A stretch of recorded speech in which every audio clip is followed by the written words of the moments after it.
Yo.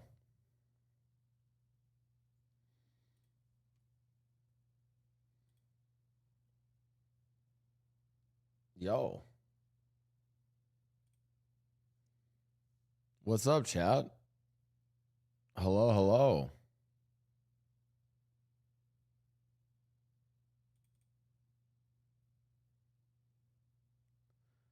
Yo. Hello. What's up, guys? I definitely didn't lose sleep last night playing a horror game. No, I'm totally fine. I'm chill. I did not freak out from that.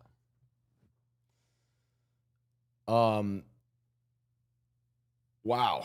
I am guys, I am fried. Today is my off day from like training and stuff like that. I still have hockey. I have a new team to play for tonight. The Blueberry Bulldogs. Yeah, any Shorzy fans? Chat, today have you guys watched Shorzy? I have heard people said that Shorzy is, even if you don't like hockey, Shorzy is an amazing show, even for those that I've just heard it's like an amazing sports show, is what people have said. That's what they're saying. It also is definitely like, if Heated Rivalry is like the hockey show for the gays, Shorzy is the hockey show for the straights. 100%. No, yeah. I'll show you guys a clip from Shorzy. Like Shorzy chirps.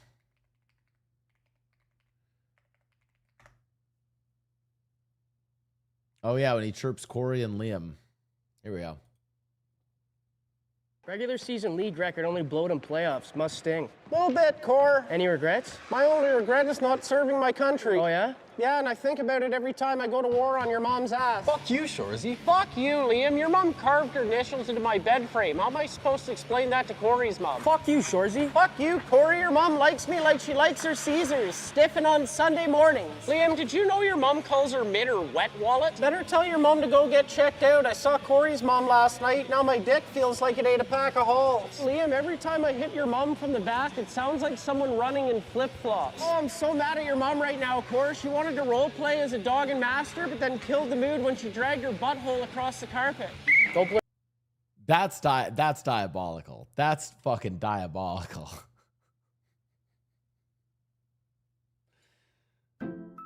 That's just, that like WTF Lamau.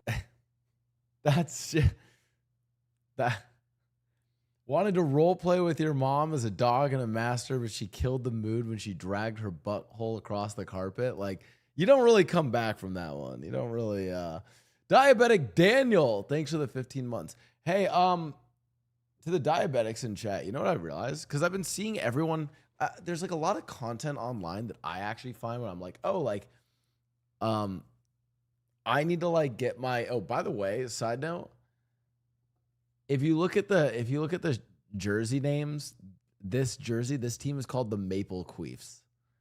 The Maple Queefs might be one of the best beer league teams I've ever seen. So what I'm wondering is, to any diabetics in chat, would it be helpful for me to explain my full diabetes stack and like what I do for diabetes care? I feel like that actually, the whole thing I basically would tell, like I would literally just tell any diabetic to just get on an Omnipod or like get on a pump and get on a CGM. But I feel like a lot of my advice is like, yo, get rich. You have diabetes? Yeah, I have type 1. Type shit. I have type shit diabetes. I hate it here. I hate my life. Anyways, what's up, chat? What's good? Welcome to the stream, everyone.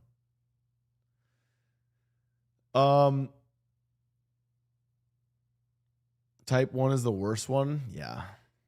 Yeah, unfortunately. It was. What's good, chat? Happy Sunday morning. Hope you guys are all doing well. I have severe EDC FOMO.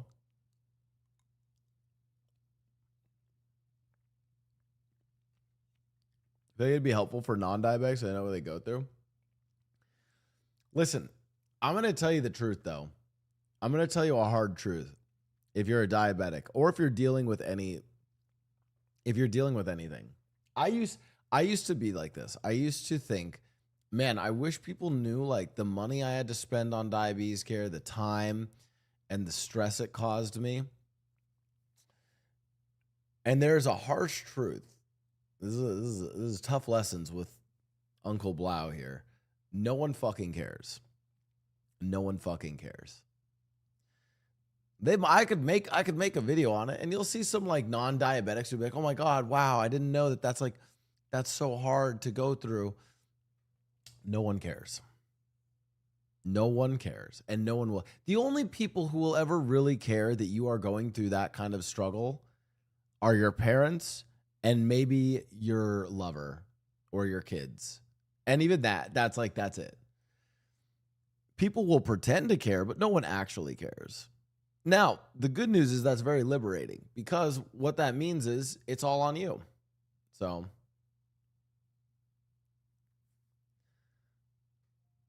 it cost him so much stress he lost his hair. Be sensitive towards it. Shit, my hair looks good though.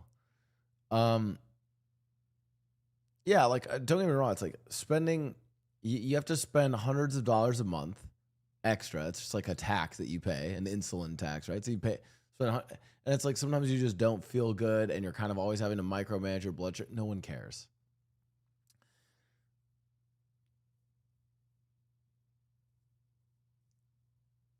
People will be actively cruel to people with lifestyle diseases. Okay, well, type 1 diabetes is not a lifestyle disease, bucko. So I don't think we care. Chat. Okay, now I need to have a tough conversation with you guys. You guys should not care that I have diabetes or care about whatever I go through with diabetes. You guys should not care. You don't know me. You don't know who I am. I'm a random entertainer who goes live on stream. Maybe we'll have some cozy, comfy vibes with each other, but you shouldn't care. You should save that caring for people that are in your lives. It's not nihilistic talk. It's you should save that energy for the people that are close to you in your life. Do not care about me.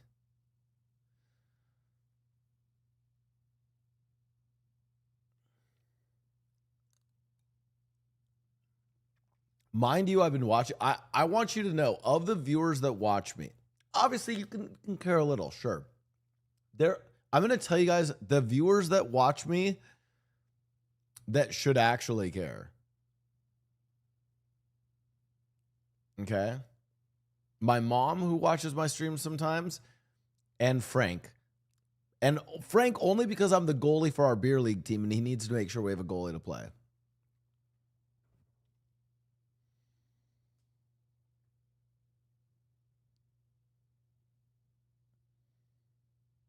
I live across the street from you. I know you. Listen,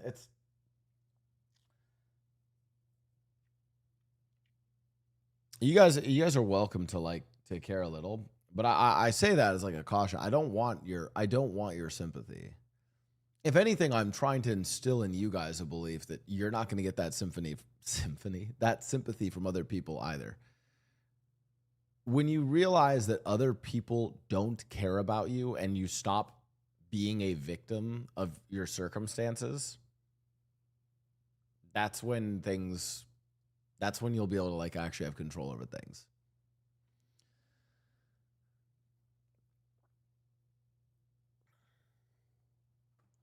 You know what, Darkwing, that's a good point. On a human level, you can care, not on you know what? That's a great point. On a human level, you can care. And I think that's how we're supposed to care about a lot of these things, is on a human level, we can care about things, maybe not on a personal level. And I think that's what you can expect. So maybe people, if I made videos explaining diabetes care, maybe people on a broader human level might gain a little bit more empathy for chronic illnesses, etc. But they're not going to gain empathy for me specifically or for some specific diabetic person, right? I think it's important to realize that, though.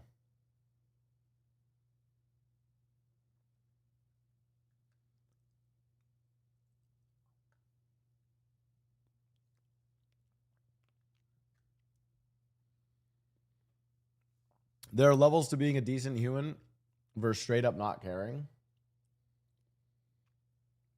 I want you to know that the vast majority of the time where I see that someone says they care about something, what I mean by they care about something is they give it lip service. They'll say they care. They'll like an Instagram post. Maybe they'll share an Instagram post. Maybe they'll retweet something that shows they care about whatever the cause is. You know, they'll retweet something. They'll like an Instagram post. In conversation with people, they'll say, "Oh yeah, like that's a serious thing. Yeah, that doesn't mean they fucking care." Like, if I stand next to you for long enough, will I get diabetes? Absolutely. Absolutely.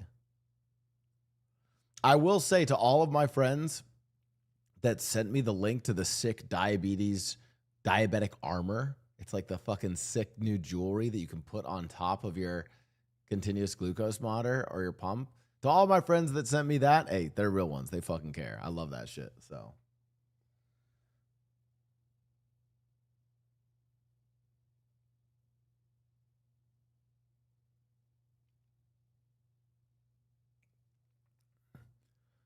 listen, yeah, exactly. I need to bedazzle my monitor. I saw it. I saw Janet posted that she bedazzled her inhaler, and I was like, holy shit, I need to do that to my insulin pump. Same concept with Simple Comment asking, how are you? And no one really cares. Listen, by the way, no one really cares is not some nihilistic, like, sad perspective. Okay? The reason why I say no one cares is there's an important lesson for a few reasons. Number one, you're the only one that really cares about it. Like, you're the only one that really cares about yourself. You're basically, like, you are the fucking captain, first mate, helmsman, oarsman. You are the entirety of the ship that is your life. There might be a few people that help you here and there, but you are the fucking captain of that ship, okay? So you just have to fucking take responsibility. And if you're like, wow, I can't do that, then you're fucked. Like, that's just the reality of the world. But once you accept that, then it becomes way easier to just realize that you have to take care of shit, okay? That's number one. Number two, it does make you be way more appreciative of the person that does help you. Say you are the captain of your own ship and someone does come on and they're your first mate for a week, or they load you up with fresh supplies for your journey. You will appreciate that way more when you realize how important that is versus the guy on another boat that just waves at you and is like, yeah, keep it up, right? Like, that guy doesn't fucking matter, right? The people who actually invest time and actually care for you are the ones who matter. And then the third point is it makes you realize how much more valuable it is when you go and help someone else, if you actually help them. Anyways, that's the point I'm trying to say.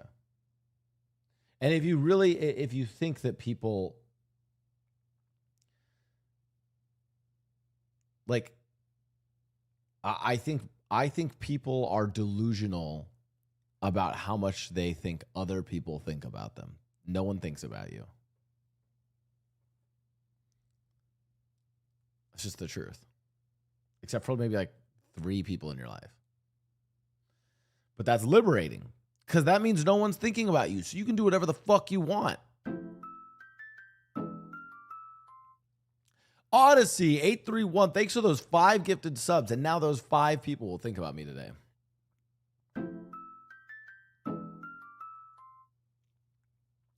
I thought people at work cared about me until I overheard them talking shit about me behind my back one day. Do you know what's really funny? That's actually even still them caring more than... Am I a fucking idiot with opening bananas? Am I really supposed to do it the other way? And Odyssey, thanks for the sub for the 57 months. Here's the thing. Someone talking shit about you is actually a good thing, because at least that means you're on their mind. The vast majority of people don't even talk shit about you. Here's a reality I dealt with. I got, like, there was a time in my live chat where I basically just got dropped by an entire friend group. And you know what I realized? They just didn't care. Listen, if there's, what's the one razor? Not Occam's razor. Is it Hanlon's razor? What's the one that says never attribute to malice what you can attribute to stupidity, I have a different version of that, okay? I say never attribute to malice what you can attribute to apathy, okay? Like, I got dropped by a friend group, and I'm like, oh, they don't fuck with me. Oh, they're talking shit behind my back. They just didn't care. I just wasn't really in their life anymore, and they just didn't care. And I was like, oh, okay. And then all of a sudden, that was super liberating. I was like, oh, they just didn't care. And then it made me appreciate the people who do care that much more.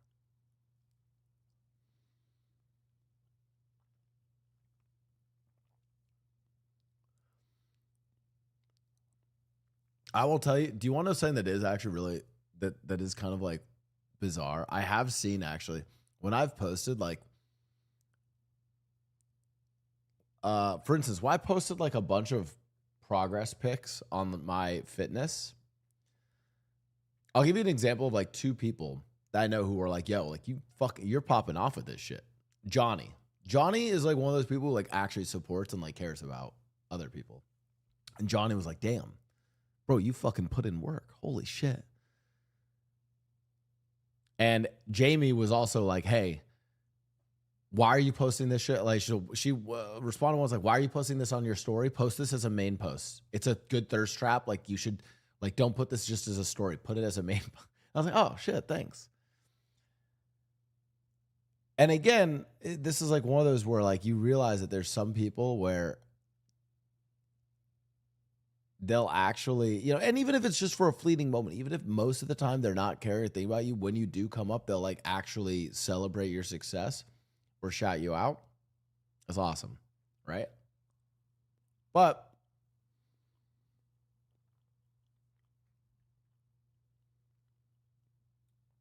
all right, let's see what did Hamoud write.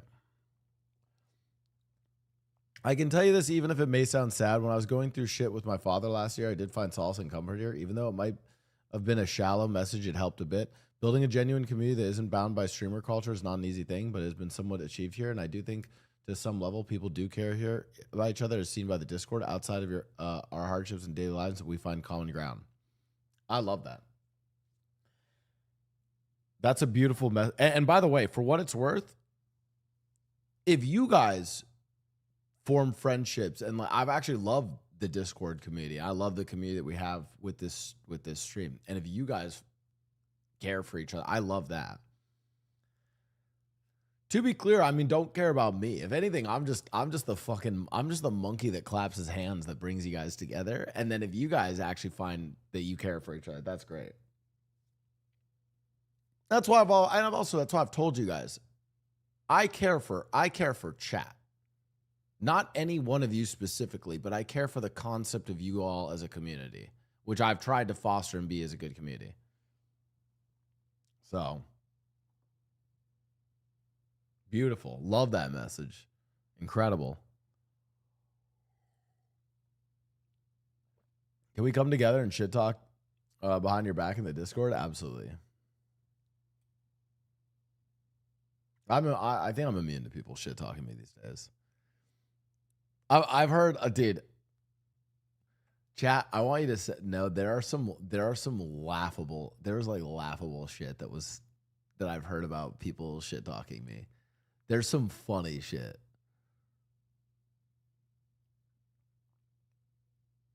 Like I have heard some funny. Like I have had people in my we all have had people in our lives that have shit talked us. Trust me, it's like when you know what people actually have shit talked you for, you'll. Like, sometimes you're like, wait, what? That's what it, like, oh my God. Spill the tea, sis? No. No.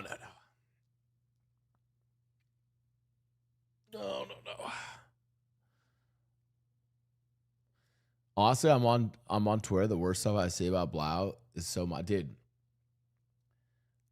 Yeah, the stuff about Blau is so minor. Meanwhile, you have other creators that are DMing minors. I will admit there has been something kind of funny for me. Okay. I do think it's a little funny that over the years, especially in the OTV and Friends, like sort of circle and scene, there was this impression that like, oh yeah, like no, Blau's actually like fucking weird. He like, oh my God, he used AAVE, which now no one fucking cares about because everyone finally realized, oh my God, it's almost like black people drive culture in America, and all vernacular English comes from black people because they drive culture in America and have been for, I don't know, fucking since jazz. Like, basically all slang we use is AAVE. So there's that one. There's Blau. Oh, he's the weird incest guy. There was like all these things that are supposed to be like, I feel like I was always the one that was supposed to get canceled. Meanwhile, behind the scenes, I was like, damn, I know so many other creators that are going to get canceled before me. So I don't, you know what I mean? Like, I feel like when you look at like some of the people in like the LA streamer scene, OTV and friends, whatever, it was like, oh, Blau's the troll. And then it's like, it felt like over the years, other people just kept getting fucking exposed for shit. And I was like, hey, me.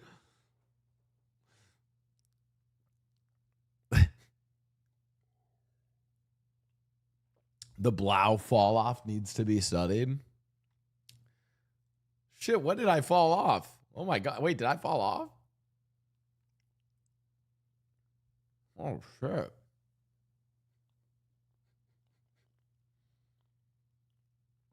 To be fair, it's because the family-friendly streamers are not actually genuine. No.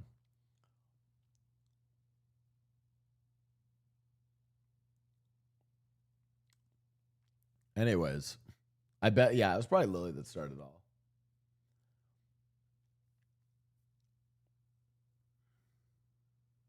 I have not played Subnautica yet, chat.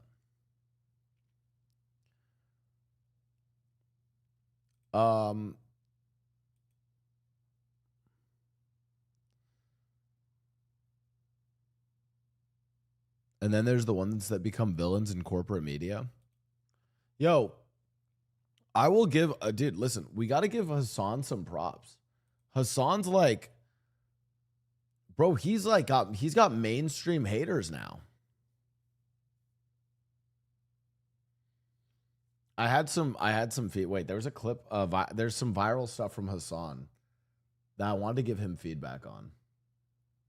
Okay, I have feedback for Hassan. Hold on. It was some fucking right-wing person posted these clips or whatever, but okay, here we go. So the LA mayor race, yeah. For context, this was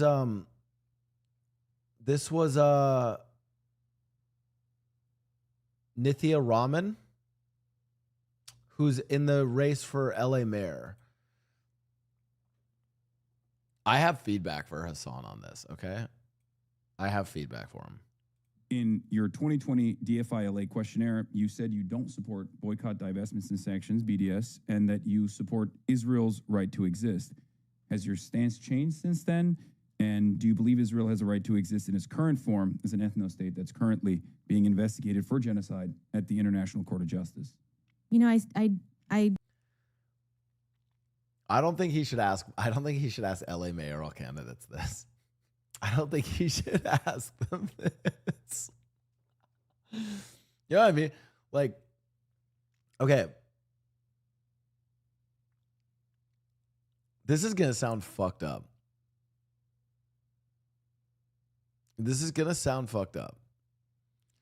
But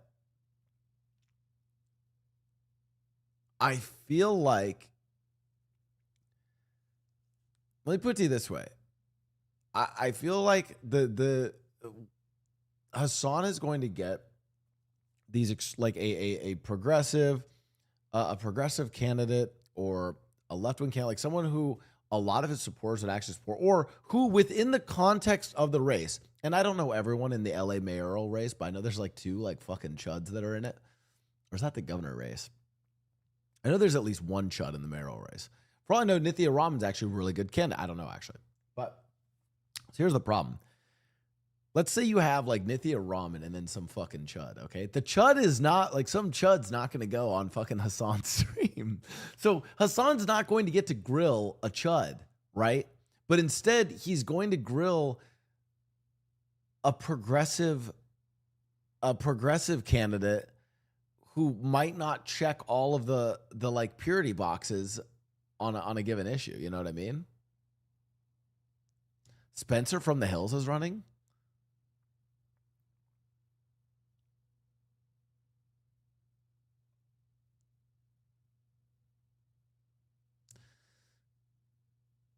Angie Bob said you clearly didn't watch the whole interview. There's a reason why. Wait. Oh, not Angie. Aggie Bob. Aggie Bob, can you tell me why? So here, because I'll tell you this. Here is the other. I actually do think. Aggie Bob said he can't tailor his 8-hour streams to clip. So this is actually a really good question or a really good point. I used to also believe this. I actually think you kind of have to. Is that like, hear me out, chat. Are Clippers going anywhere? Are Clippers going in it? No. If anything, the clip economy is getting even bigger, right? It's how people are, and by the way, this is how people are consuming information, not just Twitch streams. The like clipping economy has been written about for like how people are consuming movies, even TV shows. People are like starting with a clip and then they go into the longer form, or they don't even go and check out the longer form. So I think it's one of those where you have to like almost be aware of the clip economy for stuff. Clippers are going to get what they want to get, regardless if it's tailored or not. Sure. I guess here's my question. What is the broader context where you would want to, like, in front of a progressive audience or in front of your audience that you know? Like, okay. You guys realize that for most U.S. politicians, they're going to be in support of Israel, right? And it's like pretty hard to gain political support to like, and by the way, I think a political candidate could probably, depending on where they are running, whether it be in a congressional race or a Senate race, could probably win the election by saying, hey, we need to, like if asked a series of questions about Israel, they could answer something like this. This is probably the most extreme they could answer. We need to look at our funding to Israel and be very critical of it.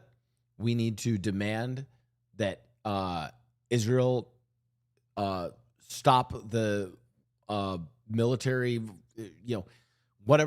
basically stop over using their military in Gaza or in the West Bank, whatever. Or hey, we want to demand that Israel come to the table with Palestinian leaders again. Like you could say those things, but then you would also have to say, and Israel, when they ask like, oh, should Israel as a state exist? They have to be like, yeah, sure. They kind of have to say that. If they don't, they're not going to get elected.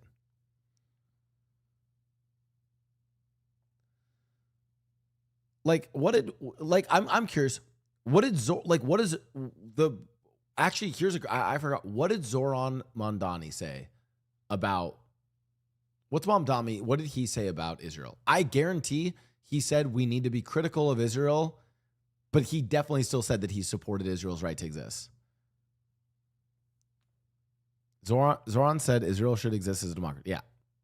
I guarantee he was critical of Israel, but also said they should still exist. So if Mamdani, if that's his position, you are not electing anyone with a more radical position than that.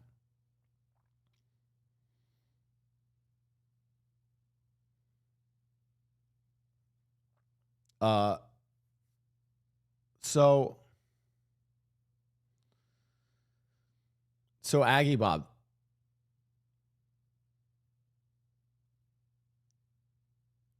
Zoran said that it should exist as a state of equal rights, not an ethno state.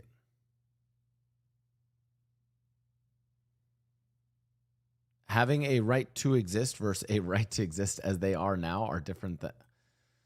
Okay. I mean, I can tell, like, this is so, like, by the way, I think it's a stupid question in the first place. You guys really want to, okay, you want my actual take on asking people if Israel has a right to exist? I think it's the stupidest fucking question you can ask someone. I think it's a extremely, it is a gotcha question, and it's so fucking stupid. Chat, ask me, do I think Israel has the right to exist? No. Do I think Germany has the right to exist? No. Do I think Iraq has the right to exist? No. Do I think India has the right to exist? No. What the fuck does the right to exist mean? What the fuck does that mean? Do I think they exist? As in, do they currently exist and are a real state with nuclear weapons? Yes. So the better question is, what would you do? What would you do? You should drive it as policy. Okay, it's like, oh, okay, like instead of just giving them carte blanche weapons funding, like let's actually test, at least not like full economic sanctions, but let's test weapons and munition sanctions on them. Cool, let's do that. Let's start with that.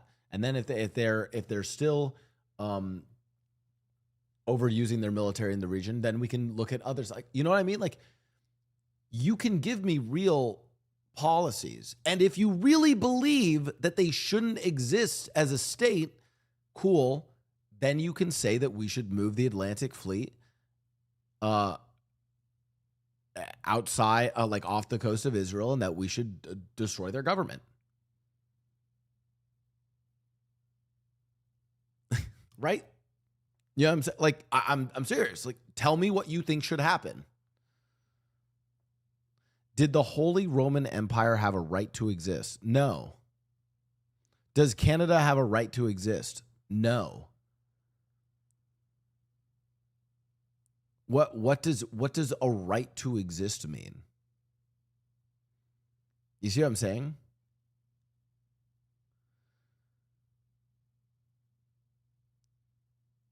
What did I open stream to? Krams, welcome to the stream. It's once again time for Blau's Weekly Politics. All right, Hassan, take us away. Yes, I do believe that Israel has a right to exist. She should just she should answer the way I answer. I'm like, no, I don't think Israel has a right to exist. I want to see countries that are operating without apartheid, with equality in their borders. I come from a country, from India, which is, now, operating through Hindu nationalist principles, and I'm deeply critical of it, and I'm critical of that when it happens everywhere. My man needed to pop a Zinnia. She said that. Now, it's fucking not. Just hold on. Operating through Hindu nationalist principles. Where does he pop it? And I'm deeply critical of it, and I'm critical Did he already of pop that it? when it happens everywhere. Do you believe that Israel is an Where's BDS and that you let me see him pop this in. Israel's right to exist? Has your stance changed since then? And do you believe Israel has a right to exist in its current form as an ethno-state that's currently being investigated for genocide at the International Court of Justice? Yes, I do believe that Israel has a right to exist. I want to see countries that are operating. He does pop us in without apartheid, with equality. Does he actually? In No their way. borders. I come from a country, from India, which is now. I do think that Israel has a right to exist. Oh, fuck. Pop this in.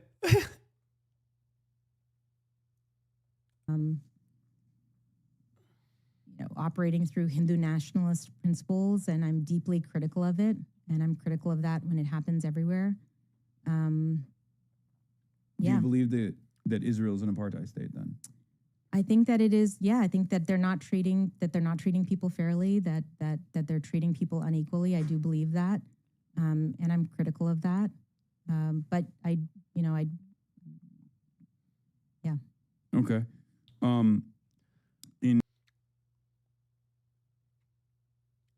I like what I like what is a good answer here? I'm curious, what would a good answer have been? They don't have a right to exist. Okay, so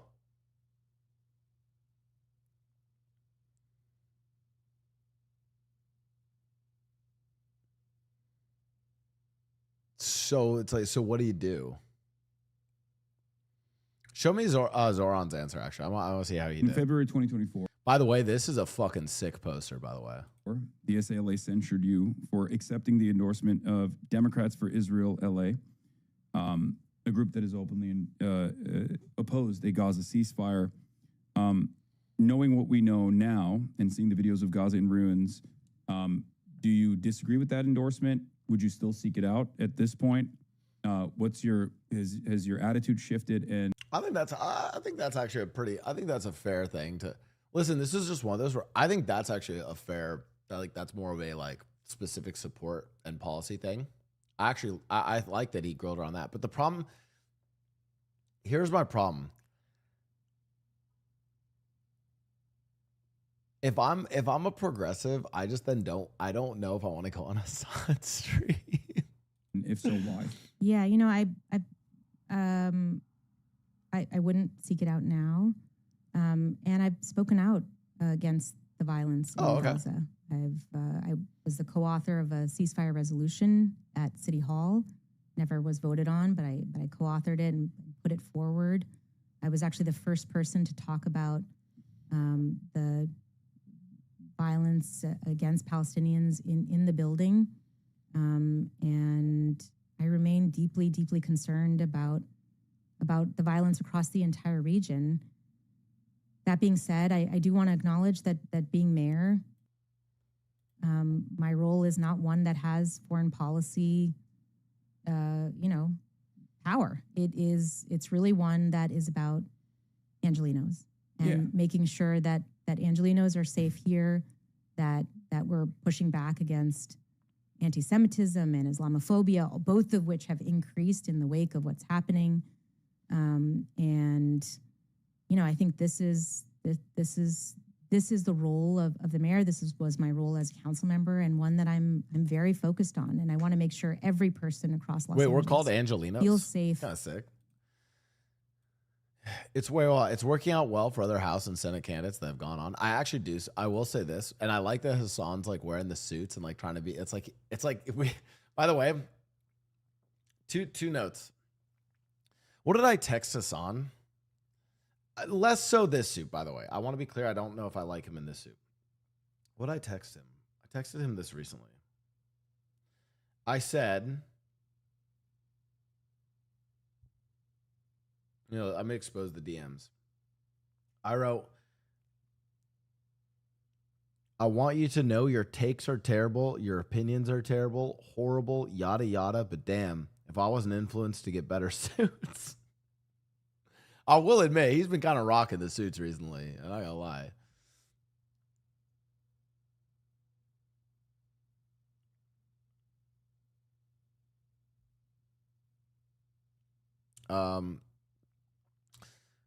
Okay.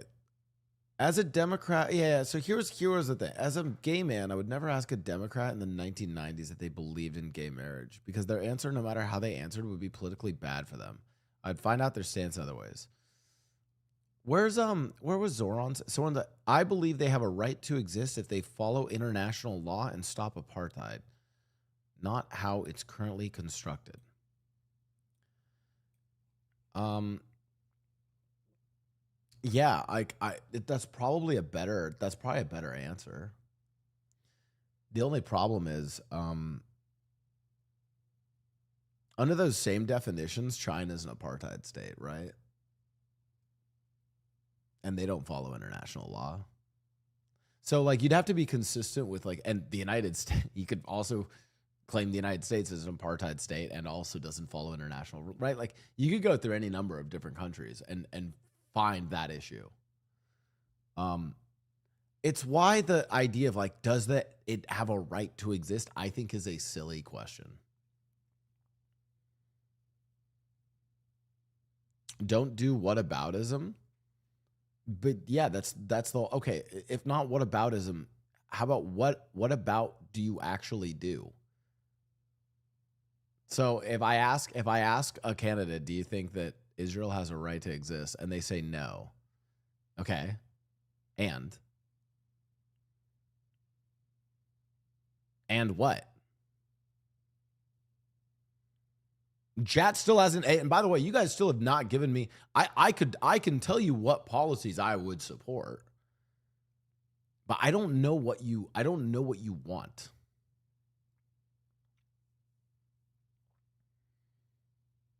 Right? Like,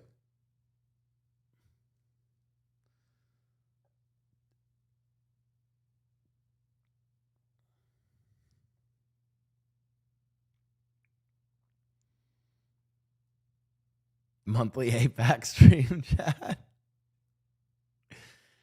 So I have a question. Am I a Zionist because I don't believe that the global military of the UN should rally with a global military in a joint task force and they should wipe out Israel? Does that make me a Zionist if I think that's probably not a good idea?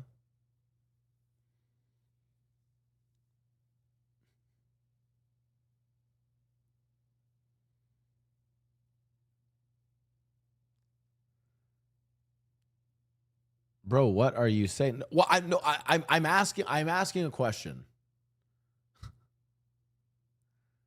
People can differ on what they think. Like, that's not the argument, though. No one is saying to wipe it out. So what does it mean that they don't? So what are you saying? That I guess that's my biggest question. What do you want? I can tell you what I would want done. I think the United States should stop funding munitions and weapons in Israel and do, I think, like, probably what I think would be a smart stage of things is to pull back money in terms of weaponry, munitions, defense. And then if Israel continues to be abusive in the region, to enforce other economic sanctions. That's something I would support. Order them to stop. What is order them to? Okay. So this is the issue. I can go through what someone tries to order them to stop. Hey, Israel, stop doing that. Okay. What happens when they don't stop?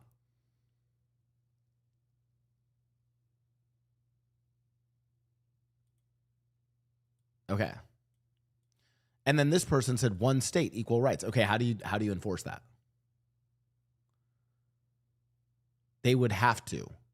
How? Israel would not exist without USA money. That's not true. That's that you have a poor understanding of economics then. Order them to stop, you pull out the funding. And what if they don't stop?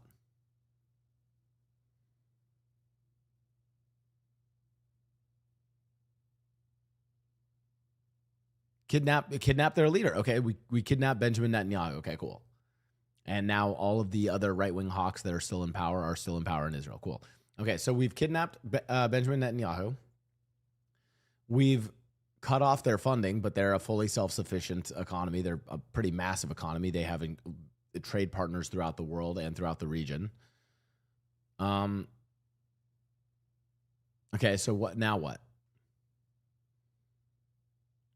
Then we stop defending. They don't, trust me, they don't need us to defend. Like, they have, well, they are self-sufficient in their own military. They're not self-sufficient if people cut them off economically.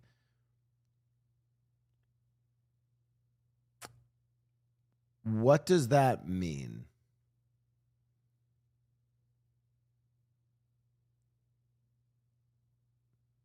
They 100% need our assistance in defense. They are a weapons exporter. They export weaponry.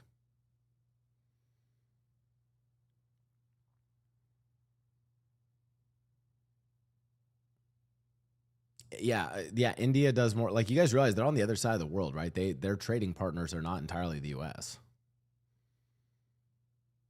Take their nukes away. I want you guys to know that in the last couple minutes, the amount of comments I've seen from, like, you guys realize this is insanity, right?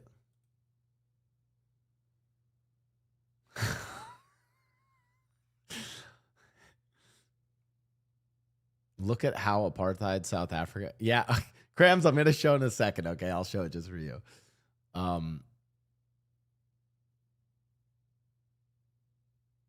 Yeah, I'm sorry. So what are our suggestions so far? Nukes, we can push the nuke go away, but so you do realize this is a genocide, right? Yeah. So what do you want to do? I'm asking you guys what you think should be done. And I'm not, by the way, I'm not even saying what you think could be done. We're not even talking about the political landscape and the political reality of the United States and where it currently lies and our political entanglements with Israel, the fact that you have the Trump administration in power. I'm not even talking about political reality. I'm literally just talking about politically, what do you think should happen? Okay, so I've heard we cut them off economically, despite the fact that they're not, like, you guys realize that Cuba still exists as a country, and Cuba is an island country that is off the coast of the United States, and they still exist as a country. Israel is all the fucking way around the world. They have trade partners by sea, trade partners by land. The United States is not their number one trade partner. But they rely on the U.S. for their defense. Yes, they relied on the United States for their defense for decades. Now they are a massive exporter of weaponry. Cuba is not genociding another people. Okay, so that I hear you. So what would you? Oh my God, what do you think should happen? Force them to stop, like Venezuela. How do you force them to stop?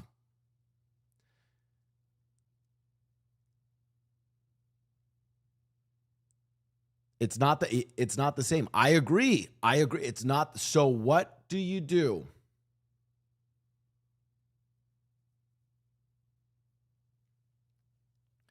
By seizing their country, by the way, this is the only realistic answer. So far, this is the most realistic answer. It's actually that. You actually seize their country via occupation.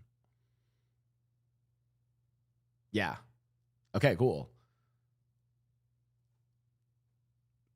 So, there you go. We came to the conclusion of what is the actual way to stop Israel currently.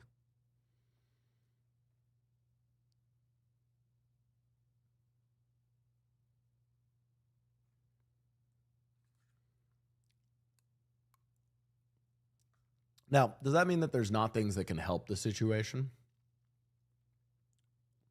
Sure. I think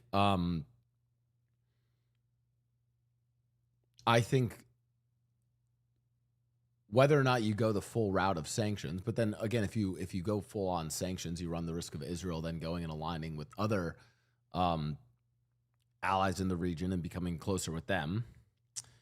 So you could go the route of sanctions. I mean, I would probably, if I was to suggest something, yeah, it would probably look like, you stop funding of military and munitions. You can still, continue whatever non-defense, wartime, et cetera trade. If I would stop all that, probably have to pressure allies in the region, right? Like, I would like to think that Saudi Arabia's cares more about their relationship with the U.S. than they care about their relationship with Israel. So pressure them to also put pressure on Israel. Like, there's ways that you would do this, I think diplomatically, that would make sense. But I don't think it's as fast as people think.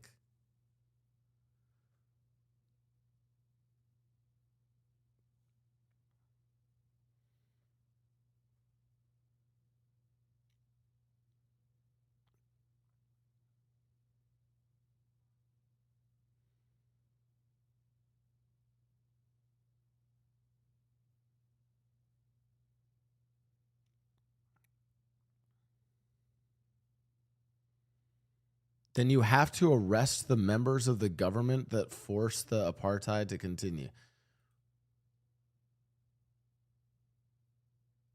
So Whispers, you think that we should, So we should do what we did with Venezuela. We should send in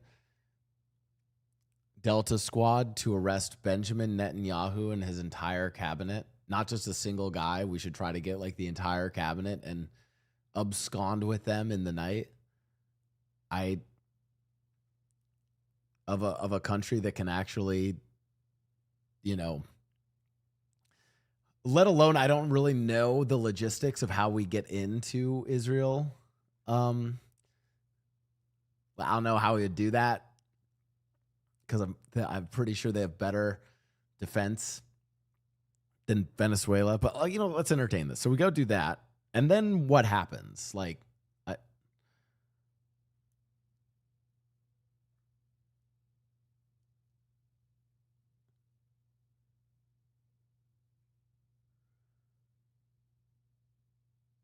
they can hold out for a week or two, maybe. Wait. So now are we talking about just invading them? Wait,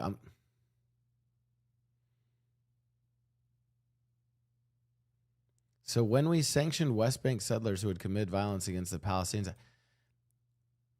okay. I'm asking what you would have done now. Like, what would you do?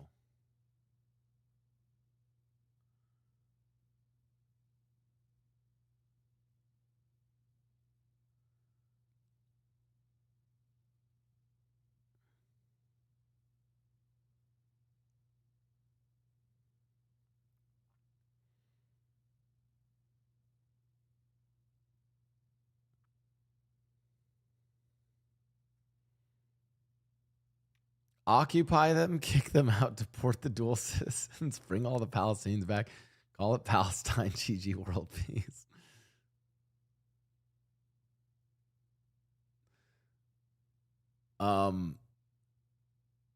That's what you would do now if you're not complicit. If you're not, you're economics are absolutely the way to stop their ambition. Okay, I get that.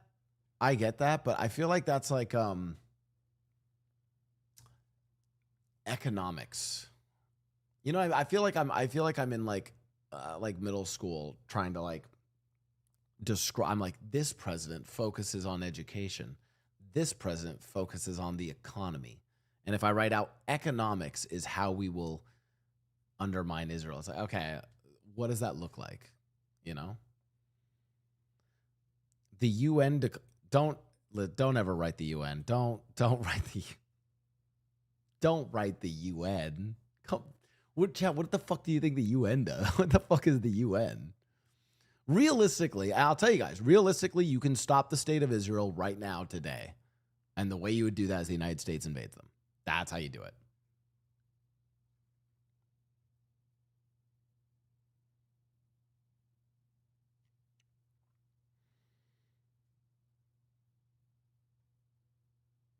I'm not gonna lie, I think it would be better to read up on this stuff rather than ask chat. Kilks03, what do you think I haven't read up on, or what do you think I'm not? What's not clocking to me? You tell me. You tell me. The UN has fought in a lot of...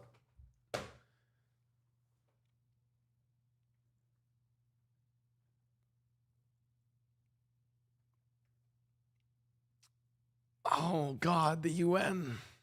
You know what? Why didn't I think of this? Let's call the UN.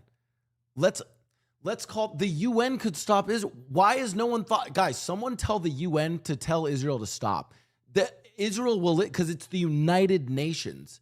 That's the most powerful organization on the... United Nations. Israel will listen to them. Oh, my God.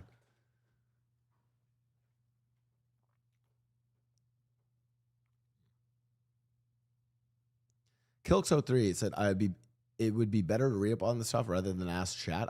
I have read up. Like I want you to know I've read up on this stuff enough to know that I'm a fucking idiot here, and I don't have a great... I have read enough of this to know that I don't have great solutions or great answers to a lot of these questions, which is why I know chat doesn't. It just seems like you're confused and asking a lot of questions. My bad if I'm wrong. I am asking questions because I find asking questions to be the best way to understand other people's perspectives. I'm asking questions because I don't have the answers to this, but apparently all of chat does. So that when I say when I say something like, I don't know what it means to say if a country has the right to exist or doesn't have the right to exist, that doesn't really make much sense to me. I want to understand things in terms of something that does make sense to me. Practical policy solutions. I want to know what chat suggests and why.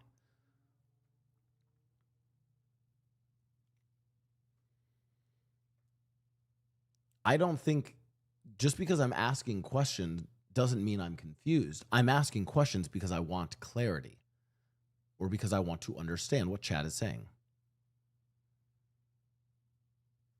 But let's say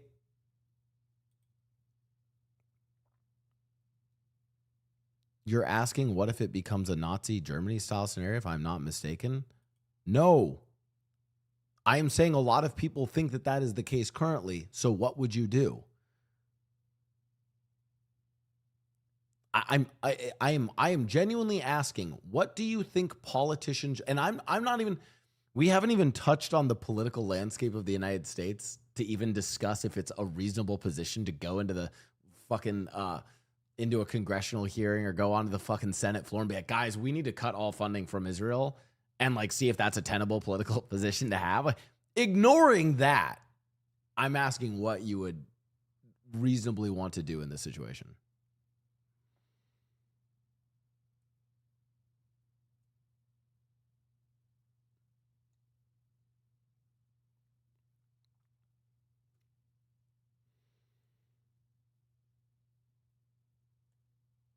Ignore it? Well, I don't know. I don't think we should ignore it. I think what I'm trying to get at is like, I think it's important to ask some of these questions so that when a politician comes on to an interview, I don't think politicians are ever going to give very satisfying answers to this question because there's not really satisfying answers in general. That's kind of what I'm saying. I actually do like that Hassan did. You know what I did like? I did like that he asked about her specifically. What was it? She used to be funded or propped up by like, what was it? Democrats for Israel in LA group. I think that was like a specific example of, I didn't mind that, like him asking about a specific thing.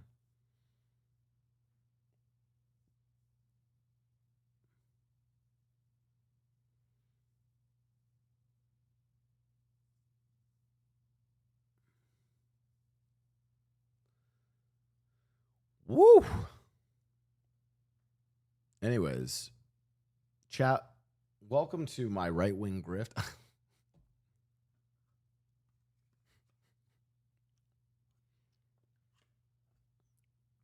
I'd like to think APAC for... Oh, hold on. I have a picture from Krams. Hold on. What? Krams, how did you get this picture? Krams. Who sent this to you? How did you get this?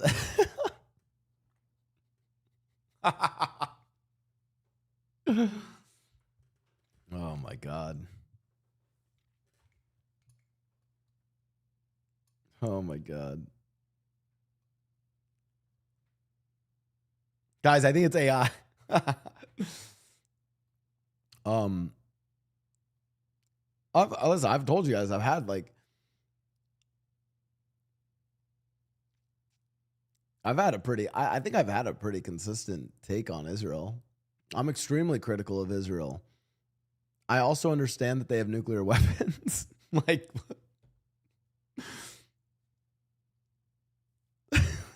like, I don't. They might have what? Why? Oh God, they might have nuclear weapons. Oh my, they might. It's a what?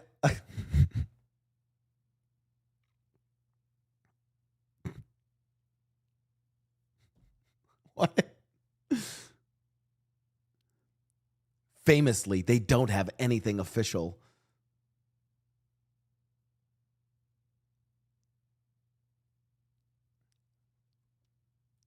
Blau likes the status quo.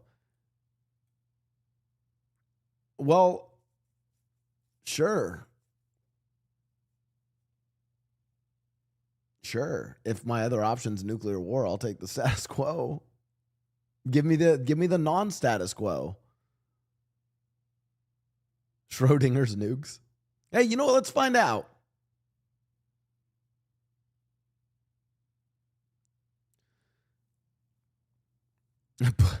I don't want nuclear war, fucking pussy.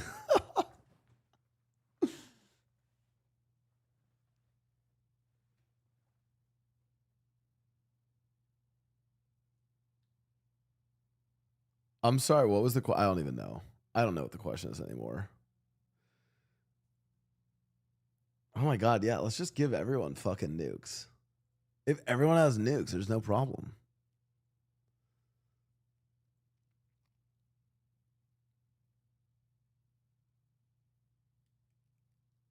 Oh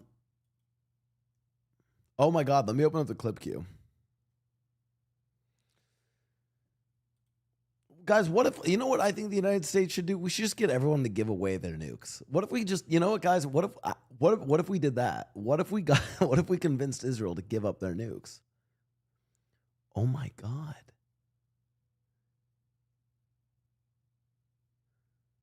What if we got them to give up their nukes? Chat, nothing bad ever happens to a country that gives up their nukes, right?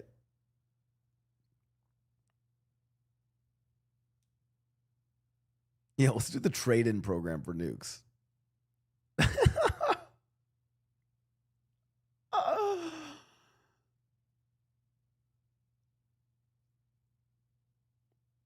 Oh, God. Like syringes for cash? Give up your nukes for a McDonald's gift. Oh, McDonald's, really? Working class hero? They're on the BDS. How dare you?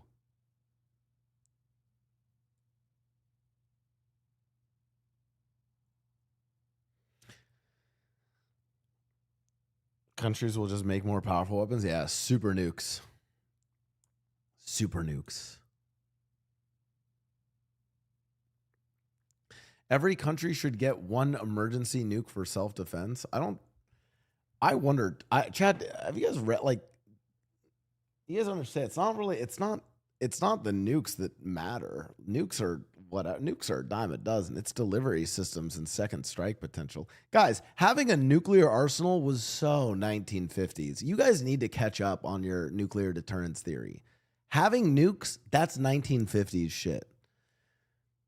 Countermeasures, second strike potential, and delivery systems, that's the hotness. Actually, right now, the hotness is countermeasures.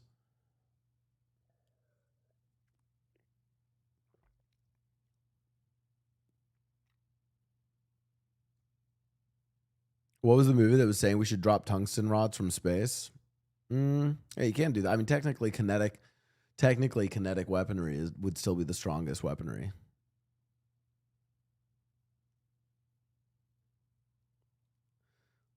Blau is ahead of chat on this? Yeah, I know I am.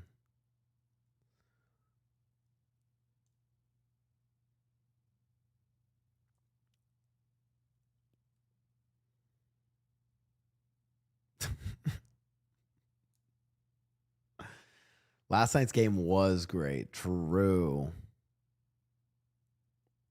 Fuck. What else is going on? Let's react to some shit. Get your fucking clips out, guys. Politics session is over. Guys, here's what we learned from our politics section. Absolutely fucking nothing. We once again went in circles because there's no easy solution of just stop this country, because it turns out these things are really complicated. I'm so happy that we solved absolutely fucking nothing, except probably more people got pissed off at me and think I'm a fence sitter.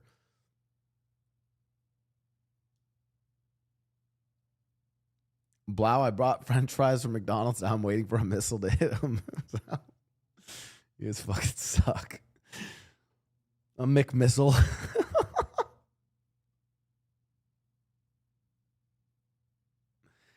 Wait, I have a genuine question. Is McDonald's still on the boycott list? And again, maybe I'm wrong. maybe I am wrong. My understanding was this.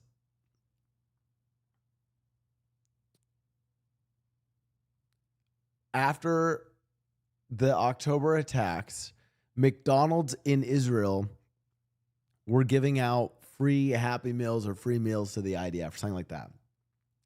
They were, I don't know, they were funding them with McMissiles and MSG coated bullets. I don't know.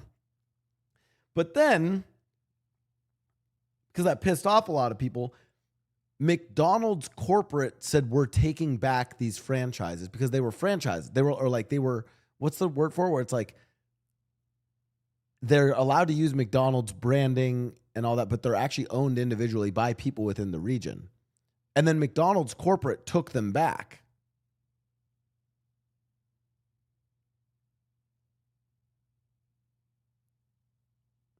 So why are they still getting boycotted?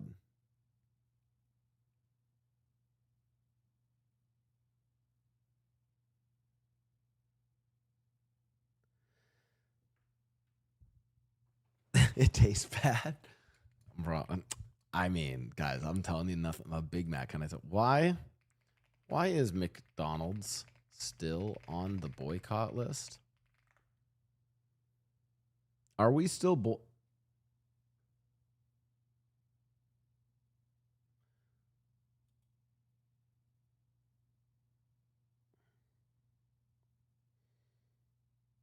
There's more to it than that?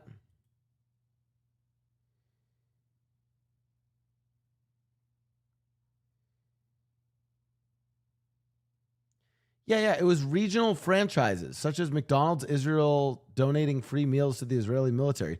But that was the regional ones, and then weren't they taken back?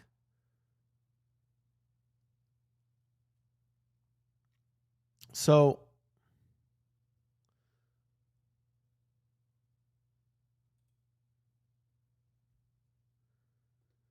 McDonald's buys all 225 of Israeli franchise restaurants after boycotts.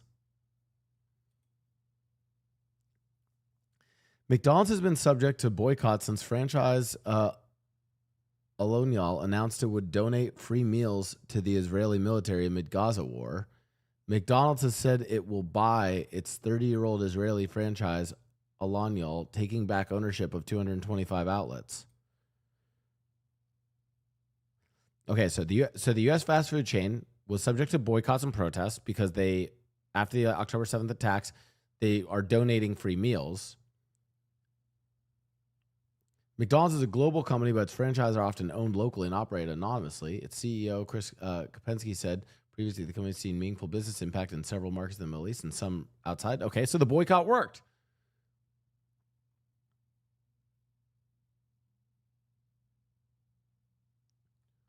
But, so they bought back the friend. So, can girls join the boycott?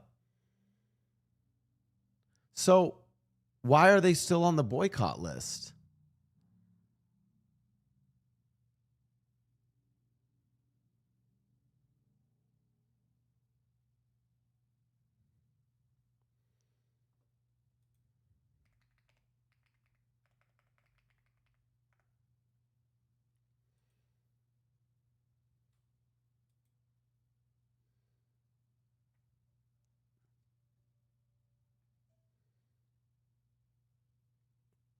How do I find where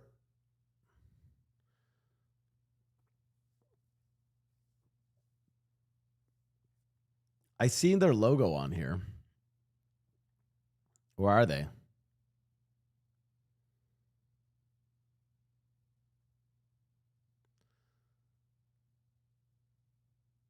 Unrelated, but that top you're wearing there is really nice.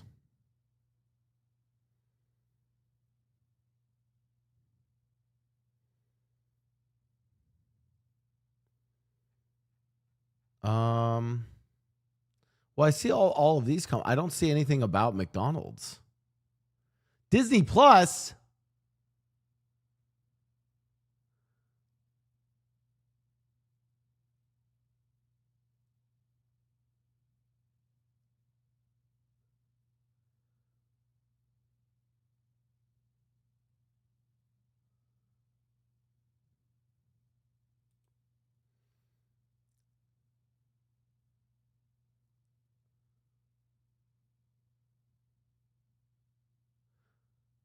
Malaysia bullies Palestine solidarity. What? Owned by the Saudi company?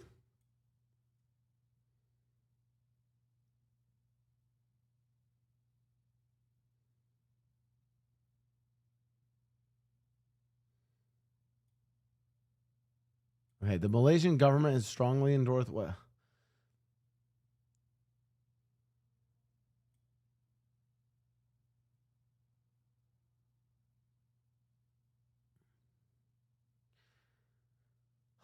McDonald's Malaysia, but I don't know what McDonald's Malaysia did.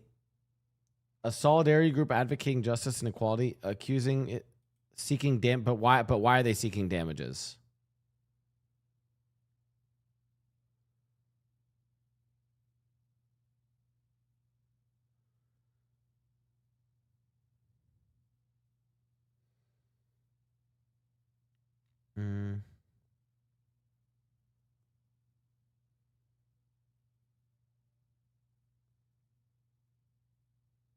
Oh, here they say the BNC calls on all supporters of Palestinian rights to escalate the global boycott of McDonald's and tell the parent company, terminate its agreement with its Israeli franchise over its support. Oh, so they did this. But then to terminate its agreement with its Malaysian franchise unless it drops its frivolous lawsuit against BDS Malaysia and apologize for smearing the group and its leaders. I don't know what the lawsuit is about, though.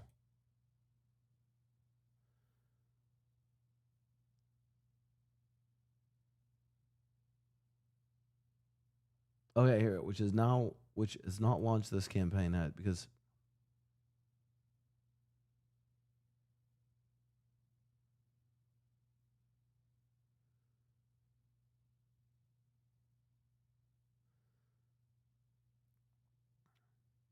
this is for defamation.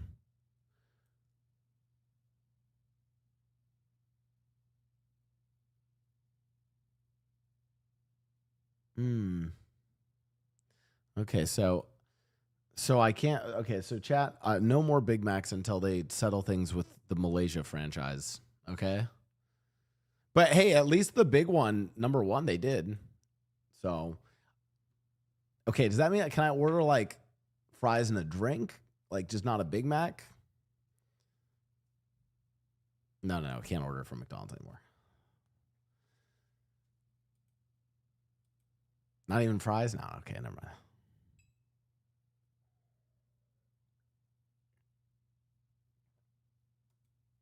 All right, it's react time. We're moving on. Ray plays the God of War love scene.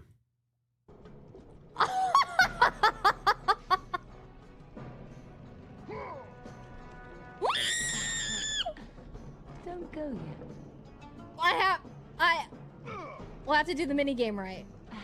I messed up. Why is he grabbing their heads like that? I can't. Okay.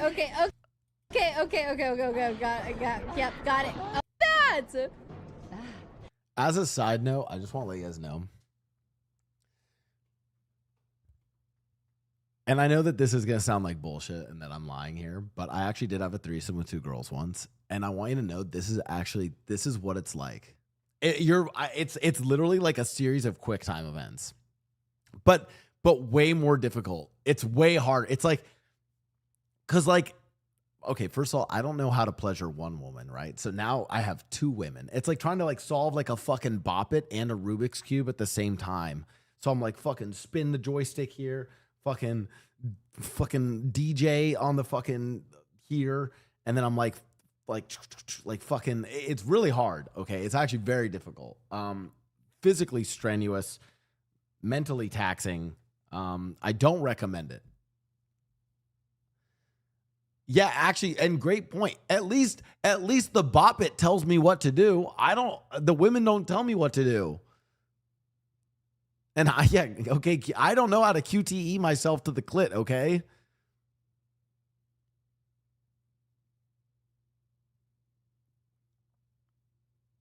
My steak is too buttery. Asked reply. Were you on normal or hard? Were you on normal or hard difficult? I wish I was hard. I'm kidding. I'm kidding.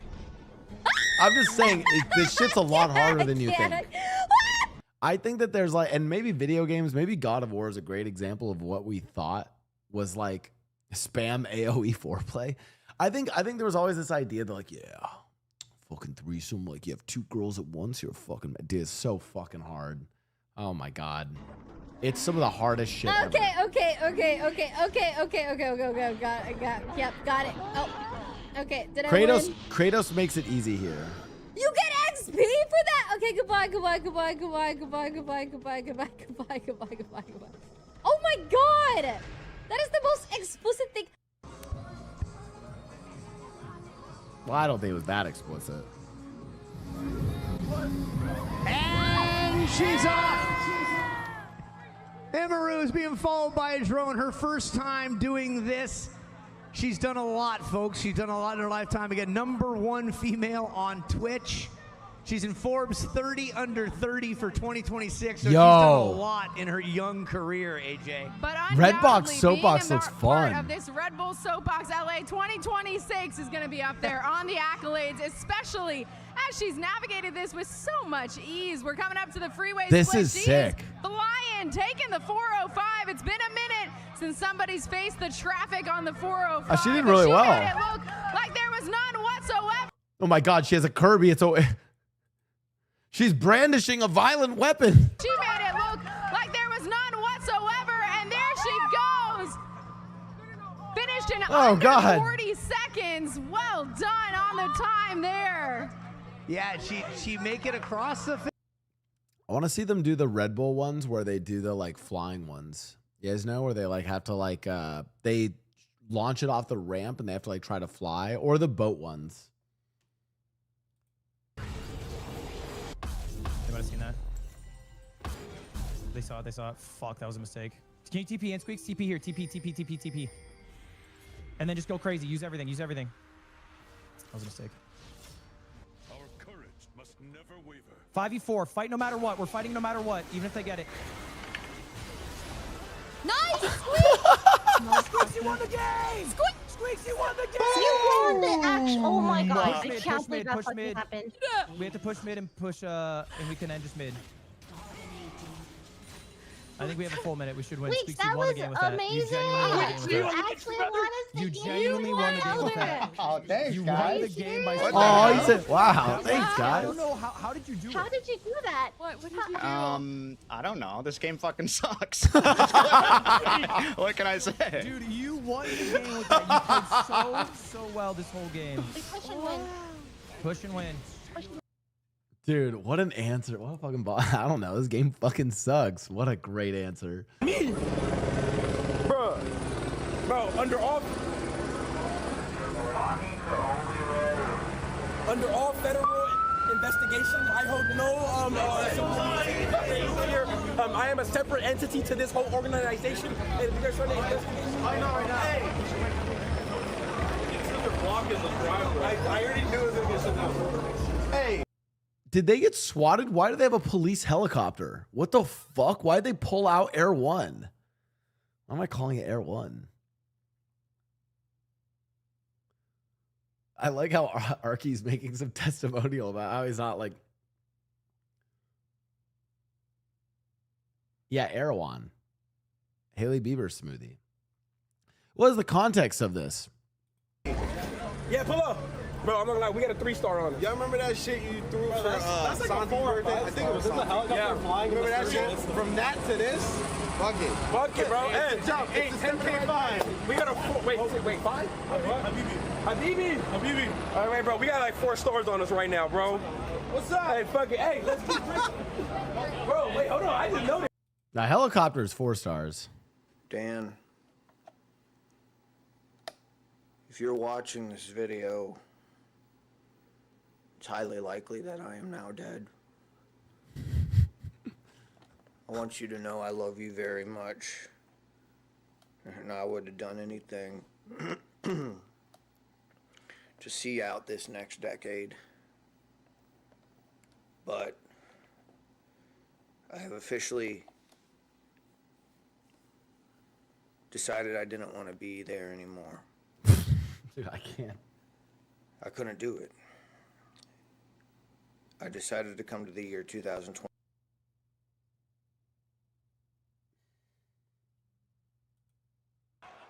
Hello, Kevin. Hello, Cat. The roast of Kevin Hart was pretty good. I keep seeing the Shane Gillis tweets. Dude, Shane Gillis said some fucking crazy shit that was funny. I'm surprised they invited me. That's how little star power you have. They had to start inviting your enemies. I said I hate him. They said, come anyway. Dude, the Shane Gillis clips were great. Kill him. Oh, it's still here, He's but close sorry right. about. Swing, Chamber, swing! Chamber, to your right! Player standing. Close. What? How? And here, he was close.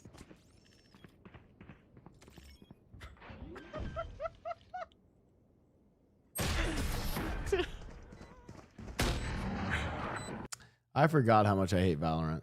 Whole gang sleep, man. He's still up, the whole gang. Oh, what was the Swatch controversy? Apparently they're doing a release and then they just canceled it.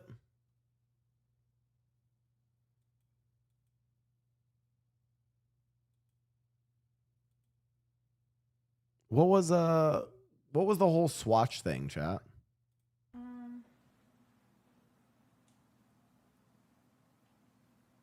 What to do? TRV.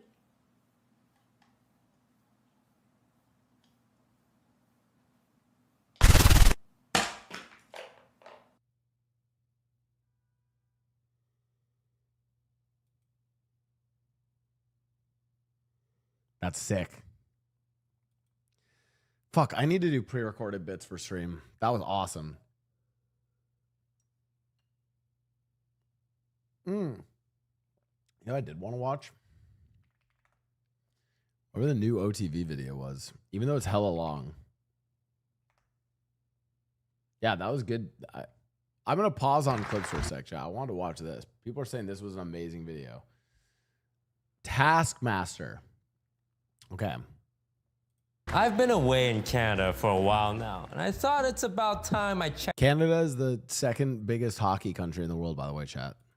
in on the rest of offline TV to see how they're doing. See, I had this realization that we probably need an organizational top-to-bottom review to see if everyone in the org still deserve to be in it. So Wait. I had Broden make Wait, since when was BoxBox in OTV?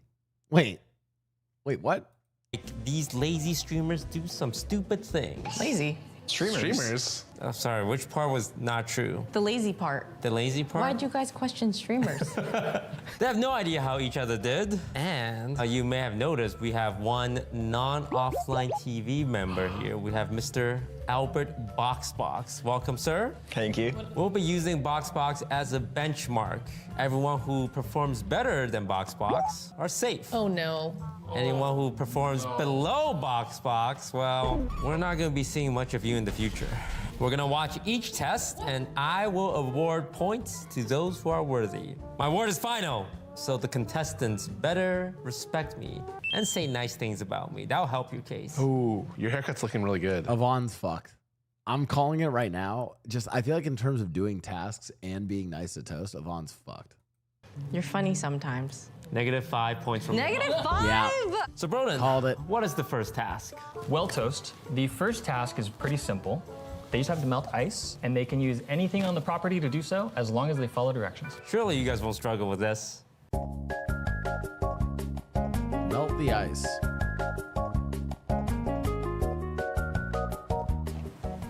Hello. Hello. It is I, your winner.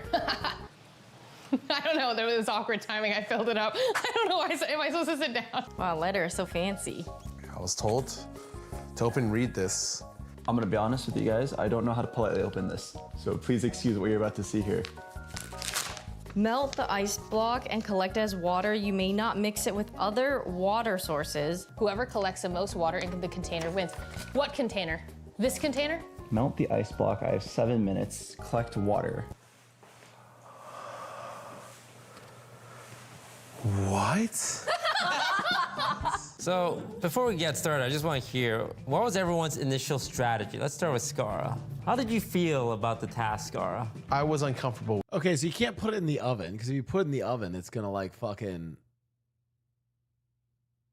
melt the plastic. If they do it outside, what about body heat? With this task, because I'm not used to carrying and I think offloading body water in a heat. You only have bucket. 7 minutes. I thought the tools given to me were insufficient, but I tried to do the best I could. So I can't help but notice it feels like you're kind of saying a Ooh, lot of hairdryer's excuses good. before we even Hair start dryer's watching the great, video. actually. Am I gonna be disappointed? You will not be disappointed. You're going to be impressed by my feats of intellect. Okay. All right, Albert, what can we expect from you? I think you'll like the creativity. I might have been slow, but I hope you'll find the idea ingenuine. Ingenious?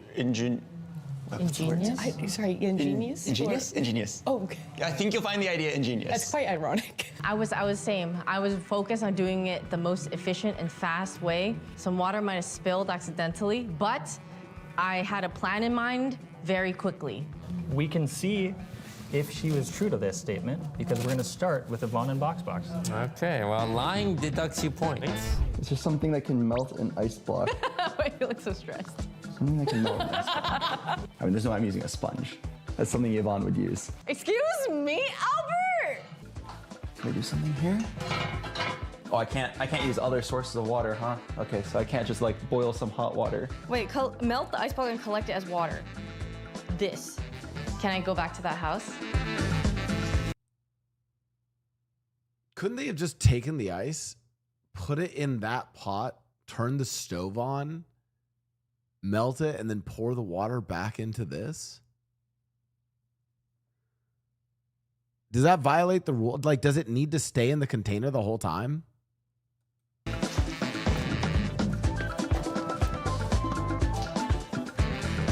Oh, they just said no other water. So they could literally just melt the ice and then pour it into the... What are you looking for? Here. Oh, you're right. Okay. Oh my God, oh my God. Oh. That's not the worst idea. This is not the worst that. idea. Okay. We're gonna plug this in. These also get really hot. All right, so we're hanging out.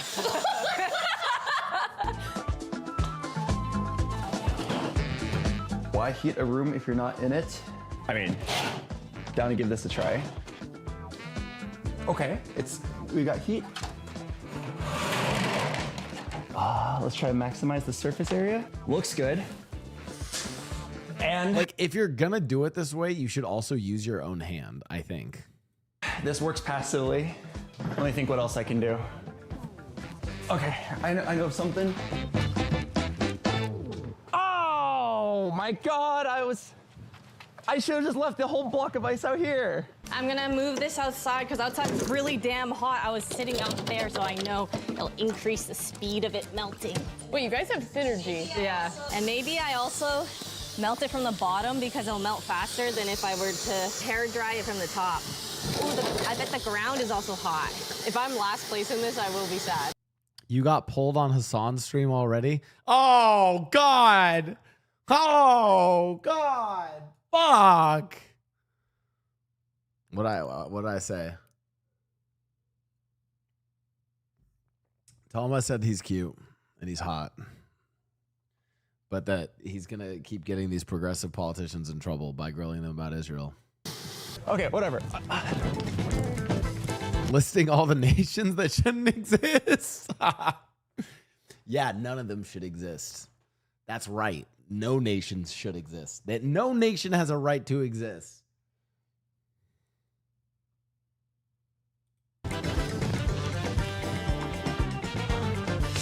I should have thought of that immediately. That was obvious.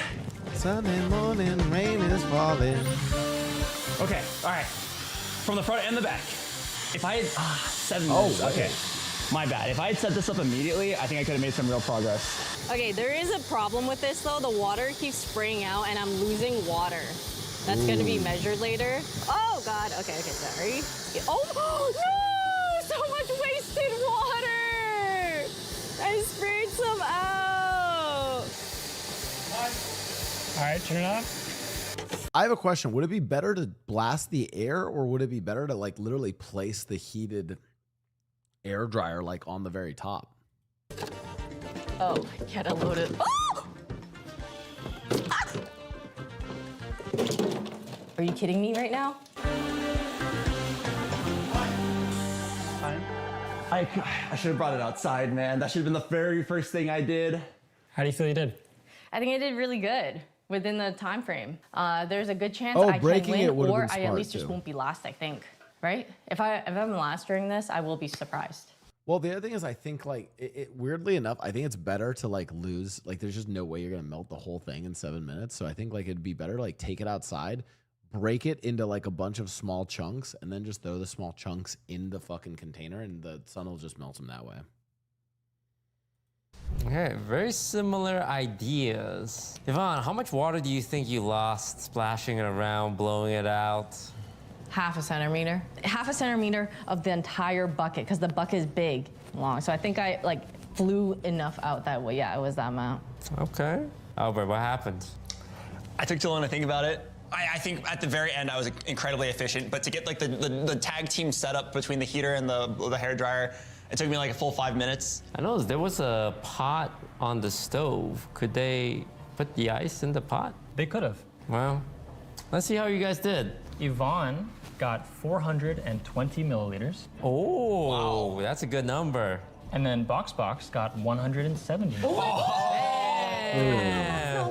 That's the power of the sun. Nice work, Yvonne. And you probably would have gotten way more if you didn't splash most of it out. You did good. You did good. I'm proud of you. Albert, maybe next time. Oh, yeah. Dude, you can stay in OTV. Oh my God, I can stay in OTV. Whoa, it's just the first challenge. What did you do? Let's not talk about it. Well, we don't have to talk about it. We're gonna see it right now. With Jody, duoed, right? Let's roll the clip. How do you melt this? Okay, my thought process is that like ideally I would chop down the ice to very small bits. Yeah. And I can probably just hand melt a lot of it. This is an ice pick? Huh. Well. No, this is actually good This because is even not though looking good. Wait, Okay. no. Because even those small little chips that broke off are gonna melt. This is really good. Is there any way that this could be better? I'm pretty sure I can cut this in half with this, but is that even gonna help? I feel like there's no way I cut it down. I think straight up just 7 minutes. dropping it is the way to do it on the concrete. Risk of heat stroke. I mean, how hot could this get? And in the meantime of it blasting as hot air as I can possibly get it, The I pot's try to right there. cut this down into at least a usable piece. Am I allowed to look at the stuff outside? Yeah. I will go look. In the meantime, I'm gonna put it over there. I need a container with a larger, perfect. Can I use this? My problem is that there is not enough area. I'm not allowed to mix any liquids. I can melt it in one and then transfer it. It should be fine. Oh, right? no. Oh no! That's the God. I do it here. And it's on the stove. Although this is still smart. Now, actually, this is the smartest thing: is to break it up like this and then throw it into the pot to melt. Oh man. Wait, I think Scar's gonna win. It is kind of cold, guys. How can I squeeze the water? I would out of ignore the these small ice. I would ignore the small things. That is the question. 30 seconds. 30 seconds? Oh, maybe I should have put it in a towel and squeezed out the ice. I mean, is there still any way I could do that?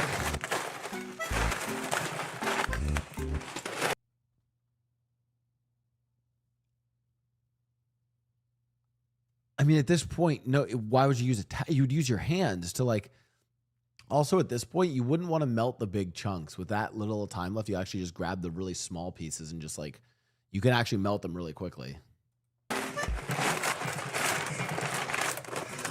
All right, time. I don't got it. I think there's gotta be a smarter way to do it. Wait, that was the best thing I've ever seen in my life. Like, I think you deserve a handshake, dude. That was so good. I would like to say that I wanted to focus on creativity, and I really thought that my direction was very gonna be. I think he might still get a lot of. Won't he still have a decent amount of water? Because there's a bunch of like. I'm just imagining all those really small pieces melting even while they're measuring. You know. Very different than everyone else's. So I noticed you gravitated towards the fan. Oh my God, the towel. The towel absorbed the water. Oh my God. Oh my God. Like Albert did. Yes. What is it about the fan that attracted you guys? I didn't think about the pot when I saw it on the stove. I didn't think about breaking it, putting it in the pot, melting it. But you thought about breaking it, put it in a box, and then squeezing it. And then potentially melting it with the fan. In hindsight, I still think my method was very good. It was creative. I've never heard of the term squeezing the water out of ice, but that was new. Like the cavemen did it. Okay, well, let's see how much water Scar squeezed out. He ended with 11 milliliters. Okay, never mind. Really, what differentiates a solid and a liquid? Dude, you just didn't get any water. I think that is up for debate. Miss Quarter Jade. I went for purely doing the task as efficiently as possible. That's good. That's good. But I will say, I kind of forgot it was timed. For your sake, Scar, I hope Jody got nothing in the cup. Probably gonna be barely better than mine. Oh, God. Can I grab a hammer? Can I turn on the stove? Hey, why does your stove not work? Don't dock me. I just don't want a carrot. We're going to the other fucking stove, I guess.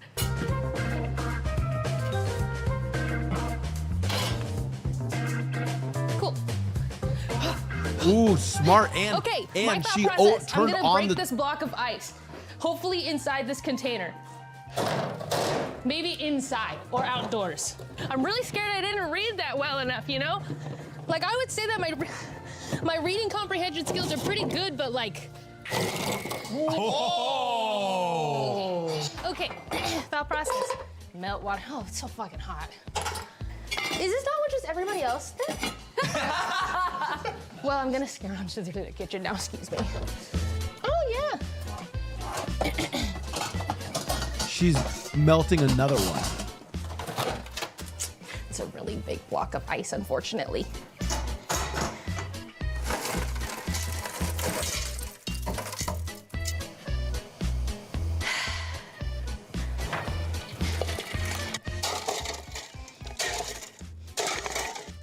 Maybe a little smaller. Oh, that was such a nice cut. Time. So, how's your She's day gonna get going? 0. Anyone thirsty? 5, 4, 3. Oh no. 2. Okay. 1. Turn the heat off, please. Okay, everybody. Oh, she was allowed to pour. Precious water. Well, how do you think you did? Average. Like, how would anyone do this differently? What do you think? Tell me I look pretty. I don't know, get me out of here.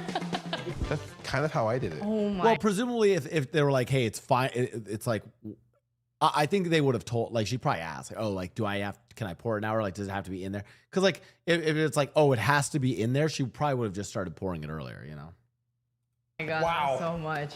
Wow, Jody. What was your reaction when you saw the stove? No, I literally, like, I opened the letter, it's like, okay, melt water in my stove. Yeah, it's not everyone's first instinct to see Ooh, like a stove salting and the think pot. it could be used to heat things. So good on you for thinking about that. I can't tell if I am above average here or the bar is just low. Well, one of your competitors was squeezing water from ice, so that's where we're at right now. Works for lemons. I'm curious, how much water did Jody get? Jody got an impressive 2,138 milliliters. Honestly, Yvonne did Anybody pretty thirsty? good. Yvonne did pretty good. If you guys all things considered. combine yours, I don't think it reaches a third of what Jody got. Yeah. But was she more creative than us? Me. No one's more creative than you, Scar. That's for sure. Well, Jody gets 4 points, hands down. If I could award you more, I would. If I could take their points and give it to you, I would. She can have Scar's. Yvonne, you get 3 points. I really like that outside sun idea. You use Isn't she your still at human tools -5 though? and nature to your advantage. He's gonna say good things about us next. Yeah. Oof. Albert, you got the double fan. I like that, front and the back. That's how you do it. That's how I do it. But you only had, what, 30 seconds once you got the setup going? That's not enough time. I'll give you 1. You get 1 point. That means there's still 2 left, right? Scar, I want you to be honest. Do you think you should get points? I think in today's world, participation is really important. And really, we should God. reward creativity. Oh, God, I think no. Half a point. Can we do half? It's up to you, you're the boss. Okay, I'll give you 1/3 of a point. Well, we take this. Not for creativity, but it was really funny. And we appreciate that, thank you. I'll take it. He's the only one clapping. Wait! Okay, I know you guys want to see who got fired from OTV, but let's pause. This video is sponsored by Okay, Raycon, John, and I sure. want to talk about their Essential Open Earbuds. Whoa. Raycon's Essential Open Earbuds are built to let sound through it, not block it. Whoa. Which is actually the whole point. They Really? sit just outside your ear, so you can listen to music or a podcast and still hear what's going on around you. Traffic, someone talking to you, anything you actually want to hear. You still get all of it. All the right, sound I'm stays sold. clear and balanced. The ear hook is flexible and lightweight, so they stay put without getting uncomfortable. Multi-point connection lets you jump between your phone and laptop without repairing every time, which is honestly the feature we didn't know we needed. Our team wears them for production days because we can just all jump on a Discord do like the call colors. for live comms. I think these Raycons are like super safe then, like if you're on a motorcycle, because I see Michael pull up to the chute with the Raycons on his motorcycle. Makes sense. Raycon has over 3 million customers and a 30-day guarantee, so there's basically no risk in trying them. The Essential Open Earbuds are a perfect addition to your everyday routine. Go to buyraycon.com/offline-TV-open to get 15% off. Thank you, Raycon, for sponsoring this video. Let's get back to Thanks, evaluating, Raycon. shall we? All right, so that was task number 1. Some of you did well, some of you were there. But let's see if task number 2 can even up the odds here. Go ahead, Broden. Yeah, this next one is somewhat affectionate. Oh.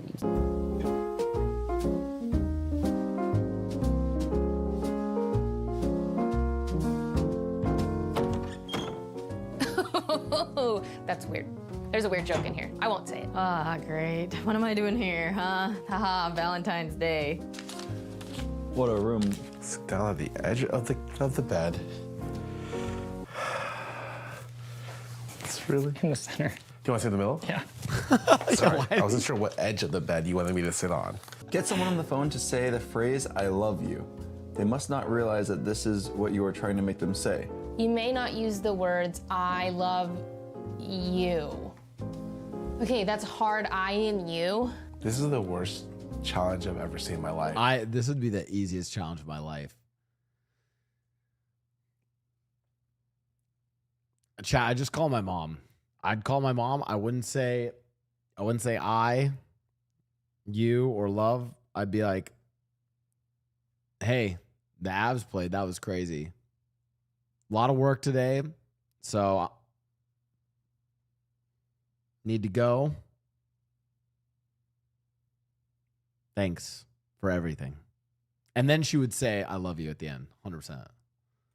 I do not call people. I do not have friends that would ever say this. My mom would say it, but she would say it in Chinese. Oh, That no. Oh, no! This is diabolical for me, you assholes. So, as you'll notice, they can't say I, love, or you. It's a big part of this challenge. Damn, that is difficult. Scar, let's start with you. How were you feeling when you got this task? I was raised in a Chinese household where we do not show affection or emotion. My parents first told me they were proud of me when I was 30 years old. And I think the last time they told me they love me, well, my mom tells me she loves me all the time, but not like commonly outside of the end of a phone call or end of me seeing her. I thought I killed this one. I can't wait to see how creative you are this time. Albert. Whew, the moment I realized I had to use my phone, pretty sure like anyone I could call would be like, Are you getting kidnapped? Why are you calling? So this one was definitely not very easy for me. Well, we'll find out. Jody, how was it for you? I too am Asian, but my mother's white. She had no problem. But I made some dire mistakes. Yvonne, you feel like someone with a lot of friends that actually say I love you pretty often and affectionately. Friends, no, only when you're drunk or something. You're like, but like if I'm calling them on the average day, that's not gonna happen. And my mom also is the same thing, growing up in an Asian household, never said I love you or miss you. I'm not dating, so I can't, who? Being in LA and having a lot of Asian friends has taught me that I had a very different upbringing as a white guy. Like the whole like Asian parents versus white parents thing is very. You guys see me when I fucking call my mom and I shoot the shit with Mama Blau, right? Like it's very different, you know? Who would say that to me? Yeah, I gotta say, bro, this one, you know, I'm a harsh guy, but this is kind of messed up. It's a bit of a doozy. Yeah. It's, who do we got first? Well, that's not good. She's pretty stressed, and rightfully so. Jody is first. Okay, first one we're calling John. Hello. Hi, babe. What's up? Nothing much. How are you? Good. Wait, sorry. Hold on, the connection's bad. I just said you. Am I fucked? I'm worried that I won't catch my flight. How far are you from the airport? I think like 40 minutes.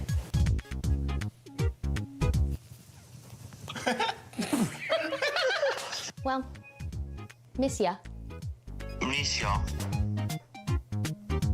I was texting you, I got live jade for when we make ice cream later. Oh yeah, that's good planning. I like that. Oh, okay, I have to go. Rodents. Okay. Okay. Alright. Bye, babe. Bye. Ah! Thank you. Bye.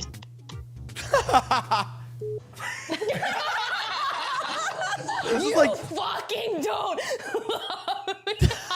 You know what's crazy? Bro, Is he always says it. Poor John's probably just like, wow, what a fucking weird call. And then watches this is like, oh shit. It's crazy. That's crazy. I gotta call my mom. Hello. Hello. She could have. Hello. Good. How are you? Good. Thank you very much. What's going on? Nothing much. I'm kind of just diddle-dallying at this shoot. Started at 11:30, but now I'm kind of just worried because I'm like scared I'm not gonna catch this flight. So I wanted to let you know that there's a chance I don't make it home tonight. Oh, that's okay. I was planning on staying anyways. That's my ultimate goal. If you come in late, I stay so that I can chit chat with you. Okay. Sounds good. I just want to let you know. I gotta go. Okay. Love you. Love you. Okay. Bye. Moms always come through. Should have called her first. Fuck you, John. Is it okay that I responded that I loved her? It'd be crazy if I did. Oh, okay. If you dock me with points for telling If I'm allowed to then say I love you back after she says I love you, then I can do it with my mom easily. her I love her back. Otherwise, I wouldn't do this because I'd feel bad making her say that and then not saying it back. I didn't prompt it. Like, I had to tell I love her. When's the last time I talked to her? I'm just so scared I'm gonna break the rules. And like, what was I gonna say? Me gonna miss me flight? I don't understand. Like, Me gonna miss me. I Me just gonna don't miss me flight bomber clap. Hey, Oh my mom god! came through. You could do it. You could do it, me gonna miss me flight bomber clap like that. Everything gonna be irie. You gonna make me flight.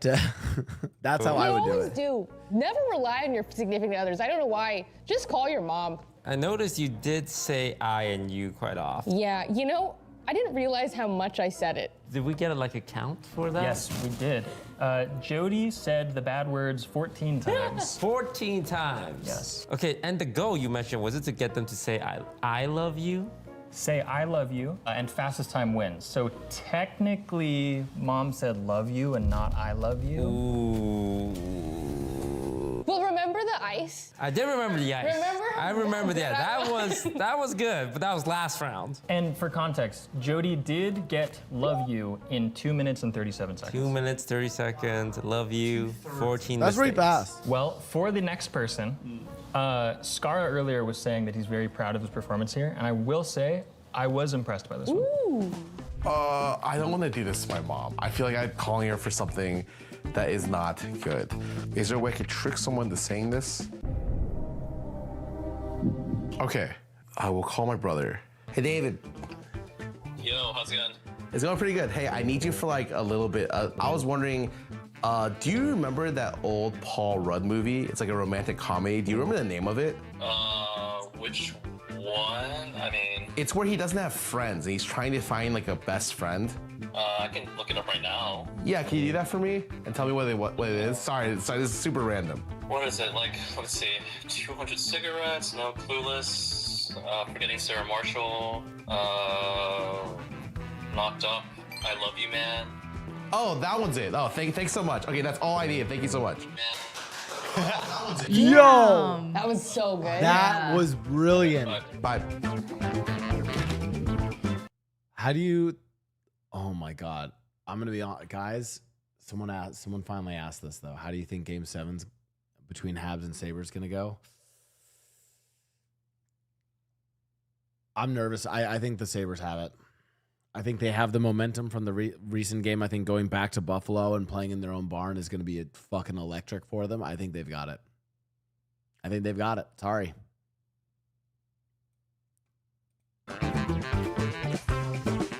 Nice job. I think that's it.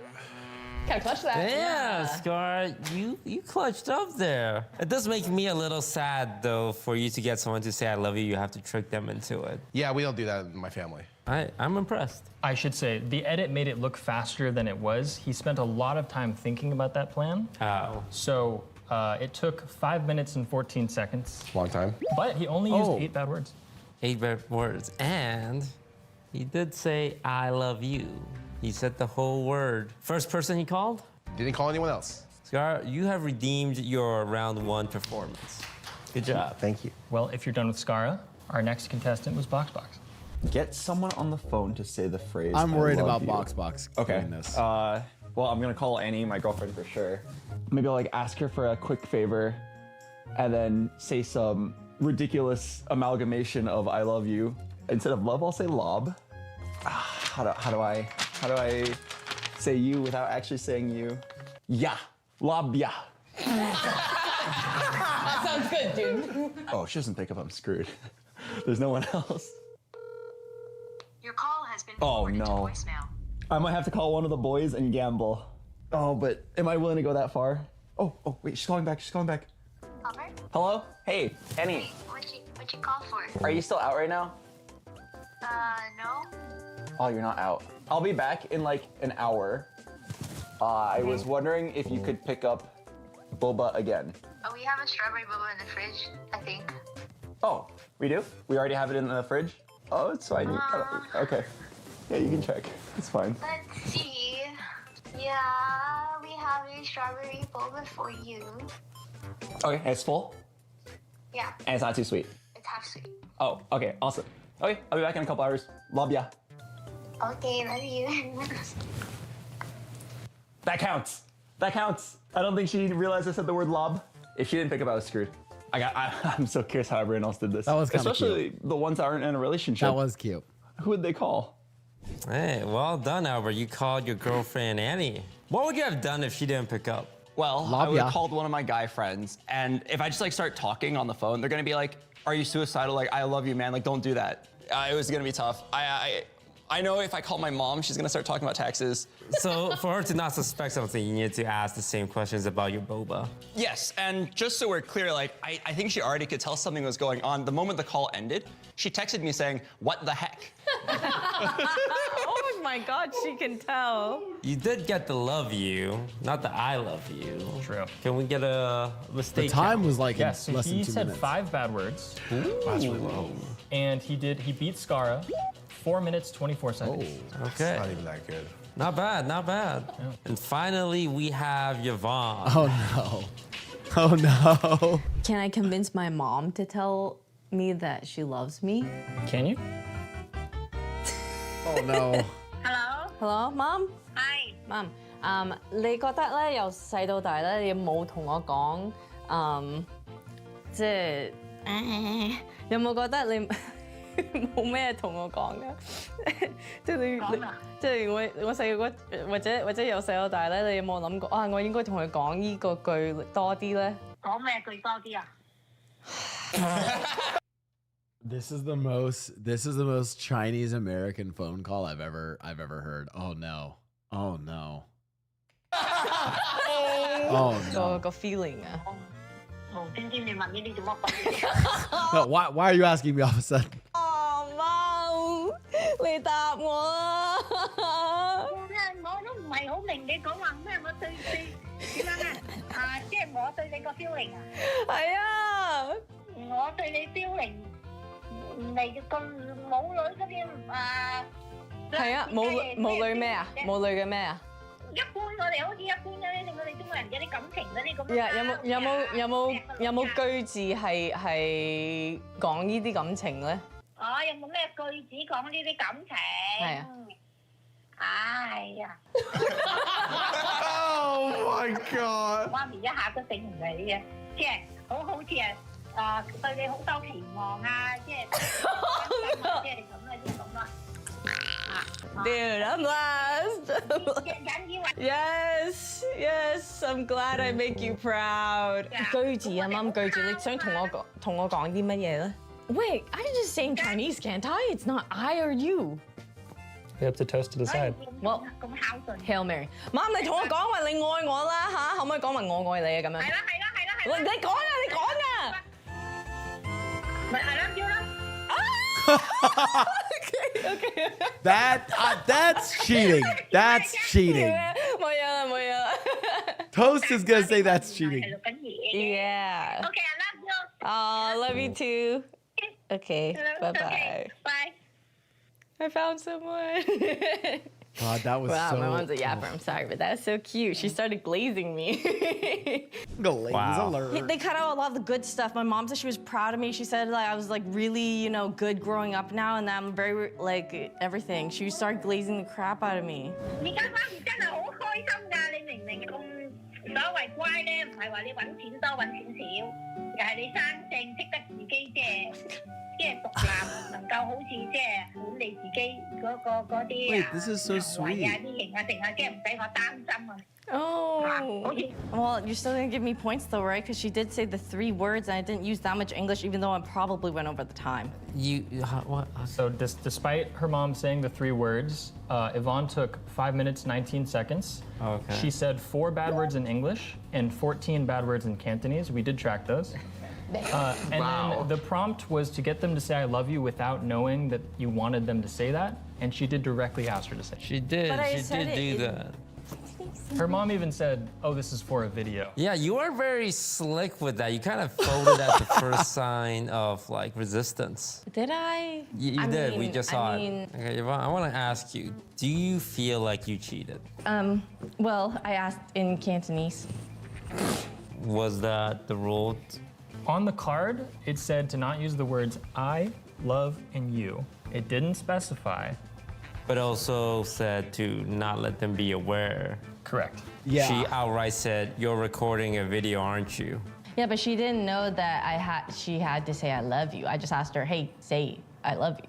But Yvonne, you said you got so much out of it already, didn't you? Fulfillment, affirmation, love. no. Like, who cares about these points Oh, at that no. point, right? Yvonne, you get 1 point. What about 2? 1 for me, 1 for my mom.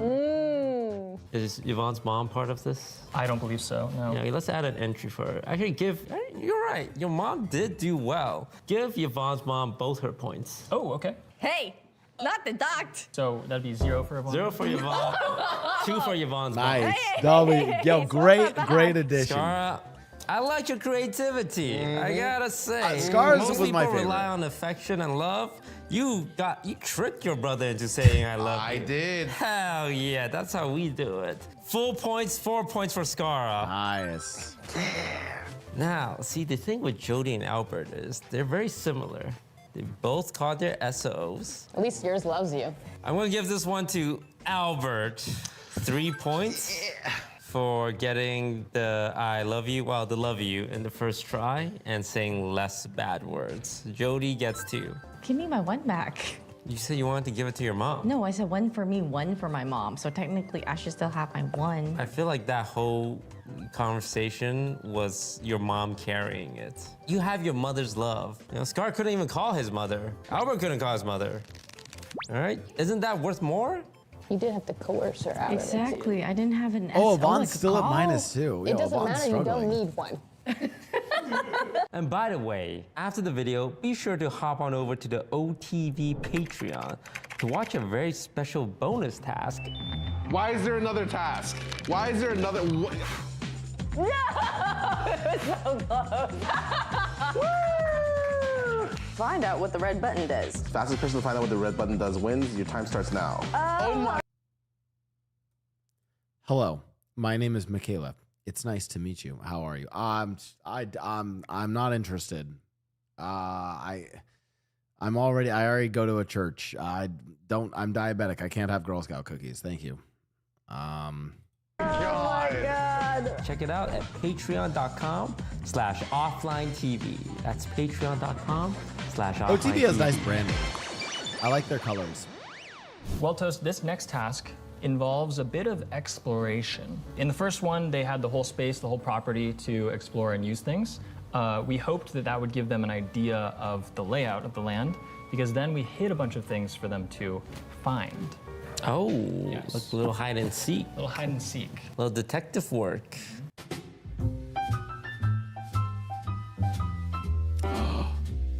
Easter egg hunt. I loved these as a kid. Can't push that open. My bad. That's broken. Eggs, huh? Search the yard for valuable eggs. The most valuable egg presented to Broden wins. You have 5 minutes starting now. How do I know what a valuable egg is? What do you mean? So, Toast, I have something exciting for you before we jump into this one. Have you ever seen an ostrich egg? I have not. The most valuable egg that we had out there was this ostrich egg. May I? Yes. Has anyone seen that before or what? I'm not. Have you seen? That's good news. If no That one reminds me has of the seen it. eggs in No, would you say this is an Jurassic expensive Park. egg? Quite expensive. This egg alone is $50. $50. That would put this in the upper echelon of eggs. Well, hypothetically, there could be things that are more expensive than that. Now, what worries me is their reaction. They are just as surprised as me. I can tell you that none of them saw that egg, but some of them did get creative. Some of us saw better eggs. All right, Scar. You know, I've seen round 1, I've seen round 2. You are creative, I'll give you that. How creative did you get this time? If you liked what you saw in the first two, you're gonna like what you saw here. Albert. Yeah. Would you say you have a lot of he's experiences appraising eggs? What's the answer that'll give you me the most points? I was Honesty. thinking, I think that I was thinking that they were eggs like an Easter egg hunt. They had like stuff inside of them. I didn't think it was like literally how expensive is the literal egg. sometimes they can be beautiful like your hair. Half a point for Albert. Let's start with Scar and Box. I'm excited to see how creative Scar got again. You have 5 minutes starting now. Valuable eggs. Search the yard. Valuable eggs. Eggs? Eggs. If I was Broden, where would I hide an egg? Egg. That's a great Okay, shot. This is one egg, but I doubt this is valuable. How do I tell how valuable the egg is? I bet you the valuable egg is like golden or like colored in a way that symbolizes great wealth. Oh my God. What does valuable mean? Oh, a real egg. Is the real egg more expensive than a plastic egg? What would a real egg look like? It's not an egg. Can I paint an egg? Sure. Do you have a marker or Sharpie around the area?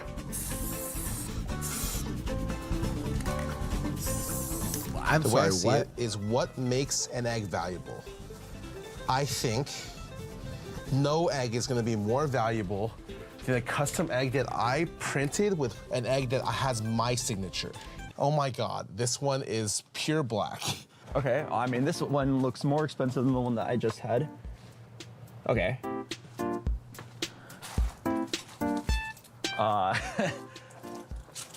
This is a trap. Am I gonna explode if I grab this? Okay, one of these two. Maybe, okay, what if I just do, I'm not gonna paint it because, well, that was just primer. I think Ideally, there's a better, different way I can coat this, but it does not look like we have that. So, oh. Now we're cooking. I think the answer is to remove the valuable eggs so we're forced to compete with normal eggs. The course will be reset to be a mirror for each person. I will throw away all the eggs.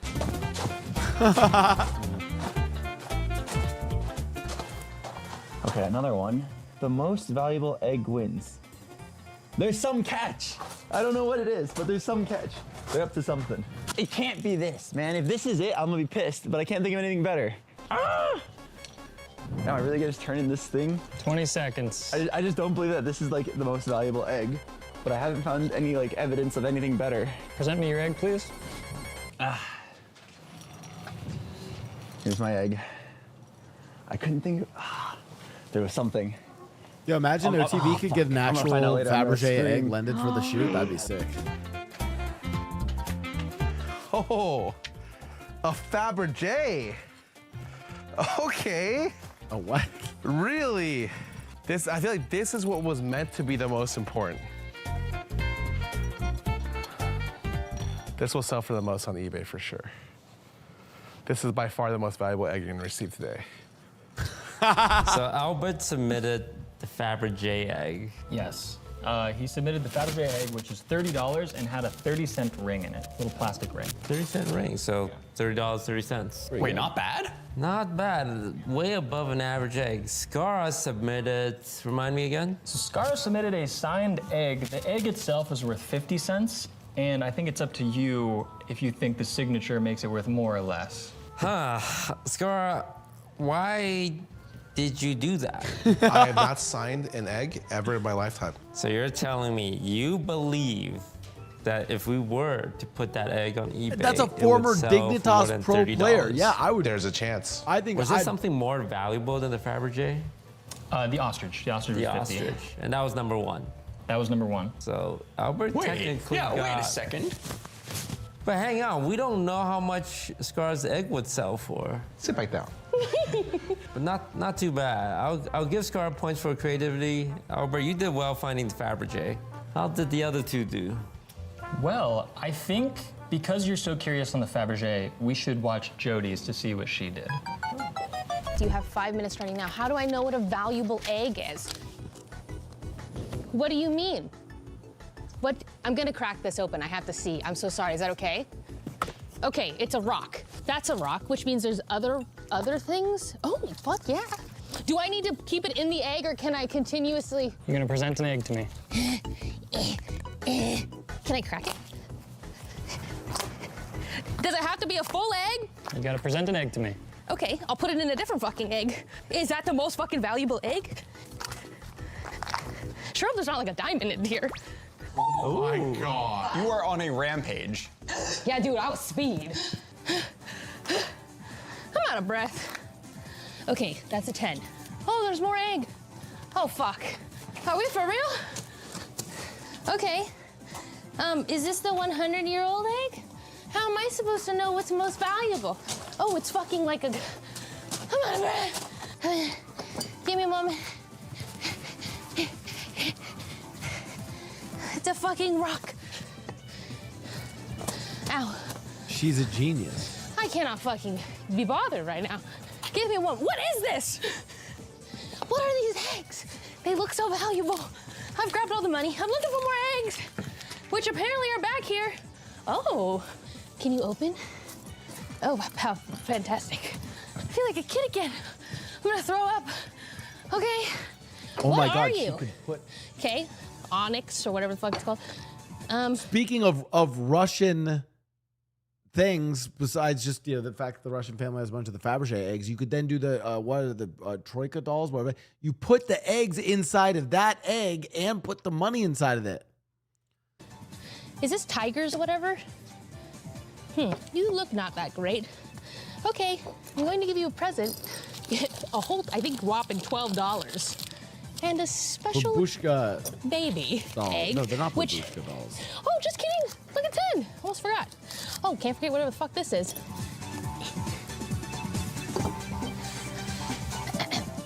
Yo, egg, Saya. Bro, Jody might be What do we think? a genius. Fancy an egg, sir. Jazz hands.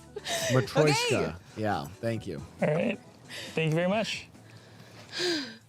I said think I've Troishka? realized Yeah, that my Matryoshka. love language is indeed affirmations. I fear I need the validation, but I won't be getting it from this shoot until whenever the next part is. Do you think, did I miss an egg? Wait, it's over. Could you tell me, did I miss an egg? Wow, that's the most creative thing I've seen in a while. Jody kinda crushed it. Cracking open all, how many eggs did she crack? She opened all of the eggs. All of the eggs. And because she destroyed them, it took us a long time to reset for the next person. So what was the total amount value there? Because it was like, what was that, 22 bucks she got? So she had the Fabergé egg, and she put a stone egg in it, a stone ring, $23 cash, a few other things. It ended up being $73.30. And what was the ostrich? Which is actually more like you couldn't have done that with the ostrich unless you like taped. I guess you could have taped the cash to the ostrich egg. Ostrich was 50.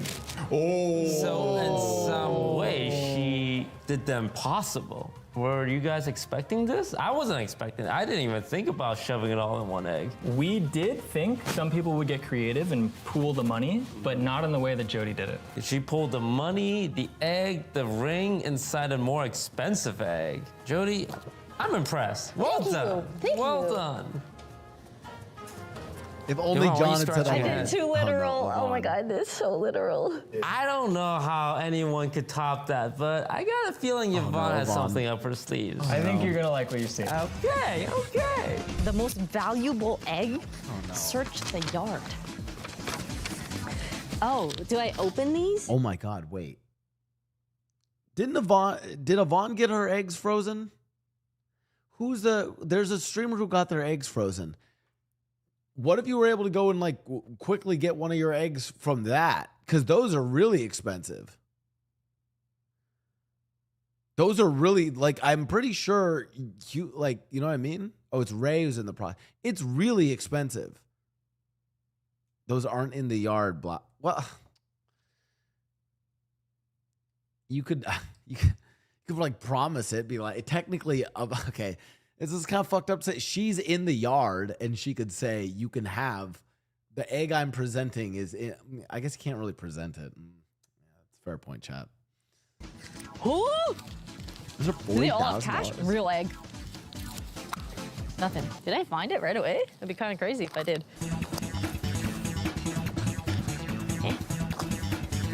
Real, real, real, real.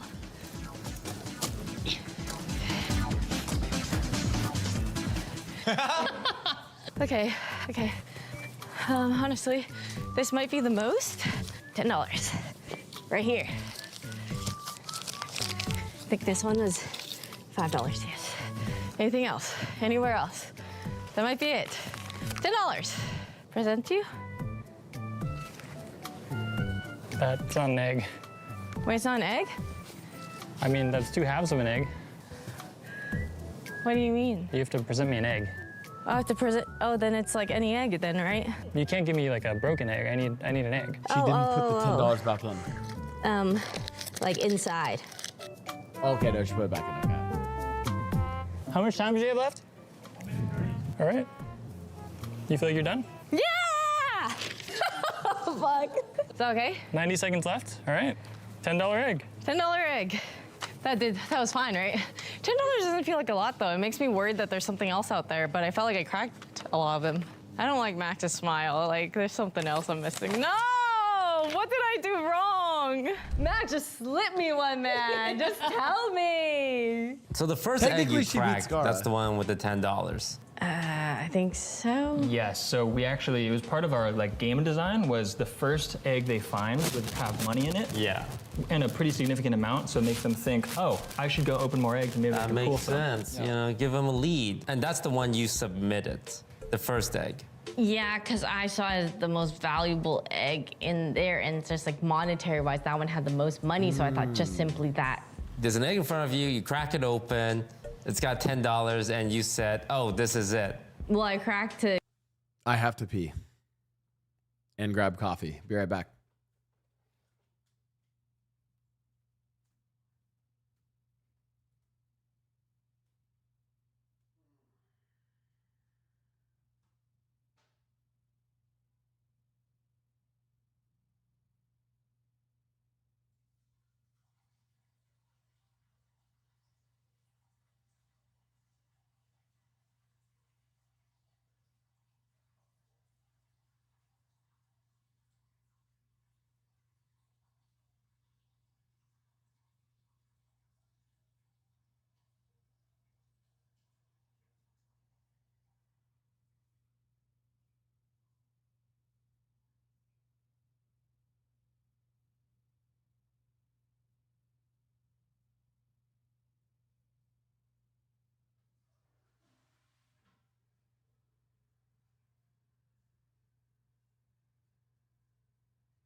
Coffee.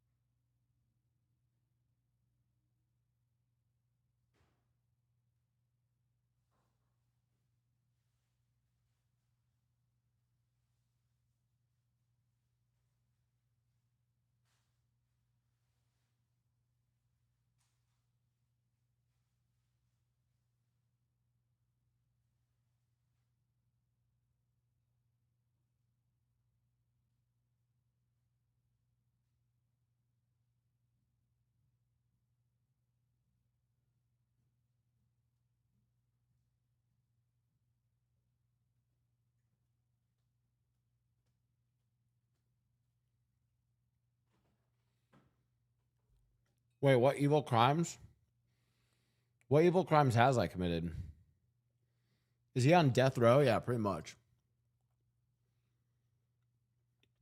Pretty much that. I compared them. So one had like $5. One had like maybe like a $2 or $1. And I noticed she made pretty good time, didn't she? Yeah, she had 90 seconds to spare. Damn, that's pretty fast. You didn't want to use the extra time? I just... Nah, because you already found the most valuable egg. Yeah. What was the total value? For Yvonne? Yeah.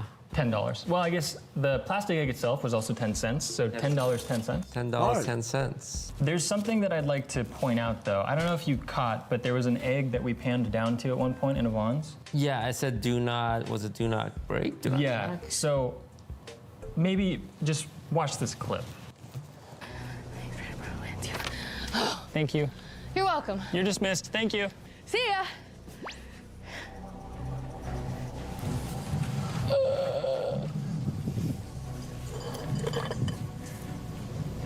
Oh my God. Gasp. Ooh, a cliffhanger. When I said Jody opened all of the eggs out there, she did open all of them, including this that said do not open, and it had a message inside. You guys know about this? Well, I cracked it open, so no. If this egg was opened, your final egg gets -50. Can I grab my lawyer? Go ahead. As Jody's lawyer, that was not on that card. And when we started this game, he said anything on this card is what the game rules are. He didn't say there's anything in the art that changes the game rules. Rebuttal? It says do not open. It does say do not open. It says it right here. Do not open. The rule said to find the most valuable egg. It didn't say anything about opening or not opening eggs. Did you guys open the egg? Didn't even know there was eggs to be opened. What? You didn't know there was eggs to be opened? I didn't open a single egg. The whole yard of eggs that had Easter eggs in the yard? I think us men think differently. Yeah, why would I never thought about opening one? Why would I open an egg that obviously be inferior value to the one I gave? Yvonne, you opened this egg. She did not. She did not open didn't? the egg, no. Yeah, I panned it down to show that she had not opened it.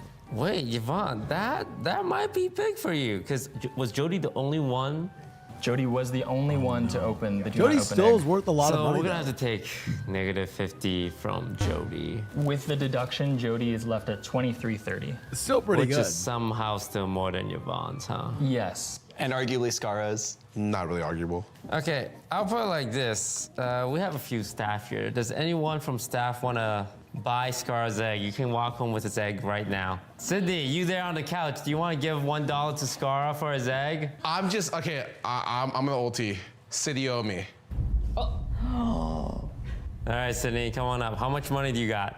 So I will buy your egg for whatever I have in my hand right now, but that will be the final value of your egg. I'll take it. Do you want to take that I'll chance? take it, I'll take it. You're sure? She went to me wrong twice in a week. For your egg, Scara, Wait. I shall give... A week.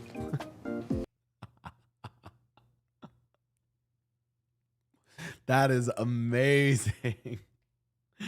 That's an emo right there. That's For she your needs that egg, as an emo. Scara, I shall give you $4 US. All right. Good deal. Good deal. I still think his is the lowest. though. That feels right. Yeah. Pleasure doing business with you. right. All right. Carry on. What the f? All right, so I believe I'm ready to award the points. Okay. Hey, in first place, we have Box 4 points. Quarter Jade, 3 points. What about like a 3.5? Remember when you were like, this might be the greatest, most impressive thing I've ever seen? 3.5. Thank you, sir. Thank you. Yvonne, 2 points. What? Somehow. Somehow. And Scara, your egg only sold for $4. But what about the extra points for creativity and heart? He said that last time. Can't, yeah. You can't. But I'm just so creative that it just comes up. I don't want to say it. It's other people saying it. It feels like you're the only one saying it right now. Yeah, but why would she get 2 points, okay? She got $10. Just give me 1 point, man. I don't fucking know. Scara gets 1 point. Can I get 1.5? No. We're gonna have a talk after this episode. All right. Should we move on to the last task? The final round. Shall we make this one a little interesting? Oh, what do you have in mind? Double the points. Oh, God. This is a big one. The final round. What do we have Yvonne to do? just got to We 0. had something with balloons and seeing how careful they could be with them. But let's watch the clip. Don't pop the balloon. Okay. Oh wait, that's cute. Oh.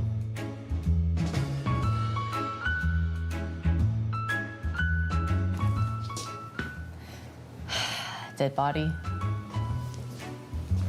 Another wax sealed envelope. Really? I do like the wax sealed. Killing it over here. I'm gonna take a long time to read this time because I like read really fast. I'm gonna take my time to read what happens in this letter. Tame the balloons and return them to their cage in the other house. For each balloon lost or popped, you will be penalized. Fastest time wins. Tame the balloons and return them to their, oh fuck. Pretty hard task. What was it? Transport a balloon, avoid the spikes? Yep, we put some obstacles around. They had to move 10 balloons. Now, Scara, I gotta ask, do you feel like you were creative with this task? Unfortunately, now that I remember it, I thought that I was too effective. Whoa. My greatest weakness in this task was that I wasn't creative enough and that I was just too good. Albert, how did you feel? I think I was very mathematical in my approach. Expect zero creativity and just a lot of, simple, efficient game plan. That's why I like to hear. You know, creativity can be overrated sometimes. Sometimes it's just about getting from point A to point B. Jody. I got butterfingers, man. Butterfingers? What happened? I don't know. You cracked the egg, but did you pop the balloon? Yvonne. I think I did okay. Oh no. Oh, that's pretty Like, I don't know if I did the best, but I don't think I did the worst. Well, I think we can kick things off with Jody and Box to see if Jody really Dude, was we as bad as sucked, she thinks. dude. Actually, you got 4 points on the egg last time. Like, you never know. Wait, Albert's killing it, honestly. I'm kind of worried. Yeah, you might not be no TV anymore. He might be, might be more efficient and more deadly than me. Okay, so they're all in a tart. Well, they've got faces. This is more than I should have expected that. Oh no, they're Tame the helium balloons balloons. and return them to their cage in the other house. How do I know where the? I'm just not gonna move these. Okay. What do you mean tame them?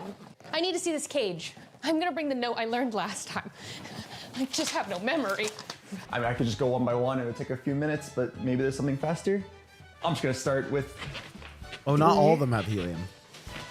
And I'll think on the way. I can do this in 3 trips, actually. It's pretty easy. Oh! Okay, well, it's a good thing I only took 3 this time with me.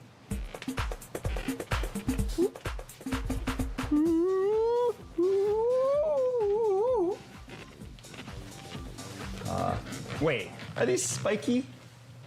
Yeah. Okay. I'm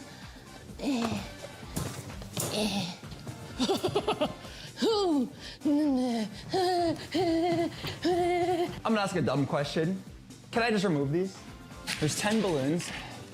I can grab 3 and then 3 and then 4. Or I can grab 3, 3, 2, 2.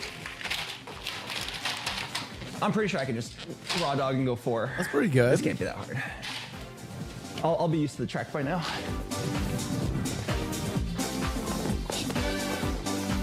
Two. How many are in here? 6, 7? 6, 7. I hate it. Oh no.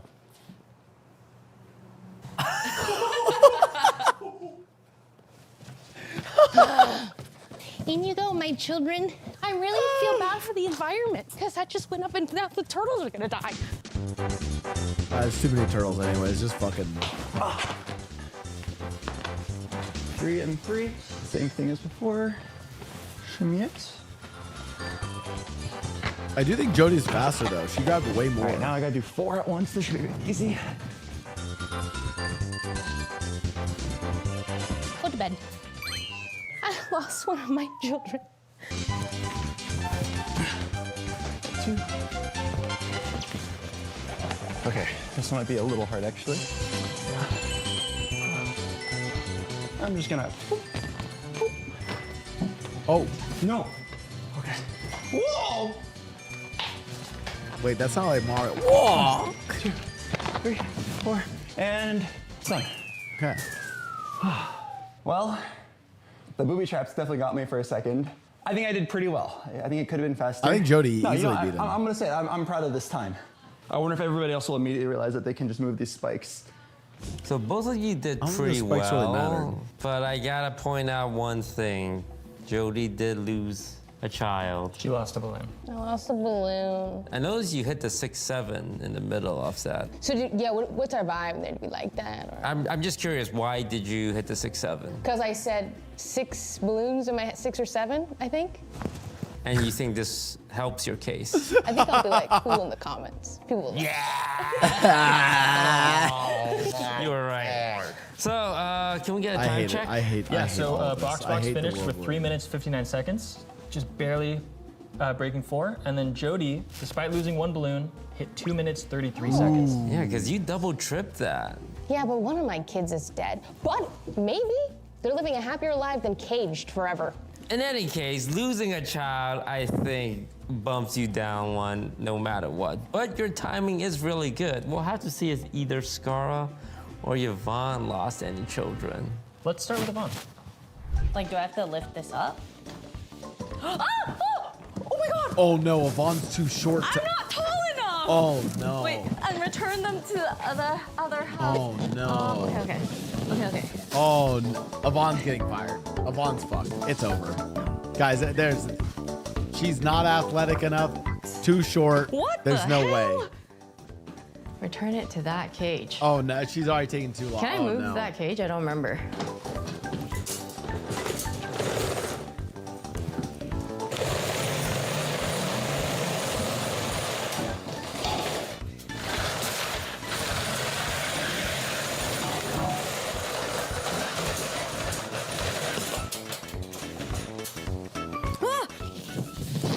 Okay.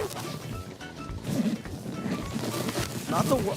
Honestly, that's pretty good. I don't hate that. Oh. No, it's fine.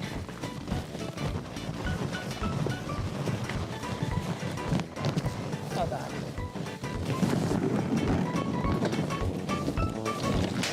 Oh no! Oh no.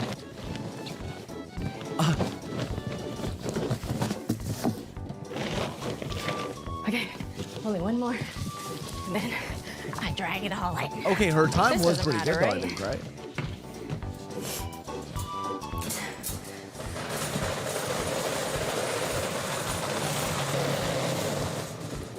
Oh, sorry.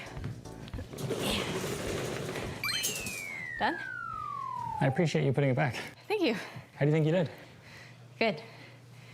But one of them did pop, and that scared me, and I'm sad. I almost had a perfect thing. But you know what? I would say that's not bad. Not bad, Javon. actually I pretty like the good. creativity. Double check the rules, move the cage to the door so it's easier. Talk me through your thought process with the whole tarp over the tarp balloon was actually the strategy. smartest thing, I thought. Just, I thought it would take more time to go bring some pads, so I tried to grab them all at once. Yeah, it did save you a lot of time, but unfortunately, it did pop one of your balloons. Let's see how much time she saved. What was Yvonne's final time? So if you want to judge it by when all the balloons were in the cage, 4 minutes 34 seconds. Okay. And if you want to judge it by returning the cage Oh, that's back, way 4 longer minutes than I thought. 55 seconds. Overall, you definitely get points for creativity. Using the tarp to scoop it all up to do in one big trip, moving the cage closer. But, you know, time-wise, it took even longer than Jody with her 3 trips. So, it's not looking so good for you, Yvonne. But fear not, because Scar still needs to go. Oh? Can I lift this? Oh my God. Okay, well, where is the drop-off period? I mean, maybe I just take one balloon and I wrap it in this real quick, and then maybe I just drop one of these off, and it's okay. Oh my God, there's not enough. Oh my God, there's barely enough to wrap one balloon. If I get fastest time, well, I'll figure it out. Oh no. Why are there? Okay. Oh my God. Where am I supposed to put it? Did I misread the instructions? Was I supposed to put it in the area or just put it in the house? You want to go read the instructions? Yeah, I'm so sorry. I think I did not read this. Tame the balloons, return them to their cage in the other house. Their cage, okay. Okay. There's a cage somewhere in here. You guys really... A cage?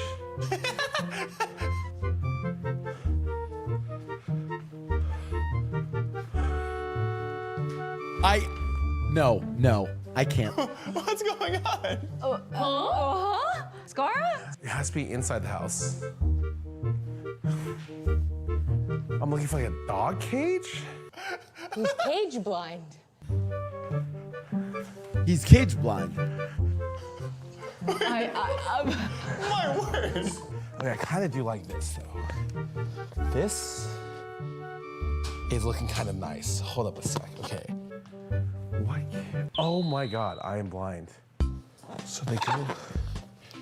Oh no. Does that pop it? I'm gonna see if I can't take this off. Oh. Okay. Well, given that that's not an issue, and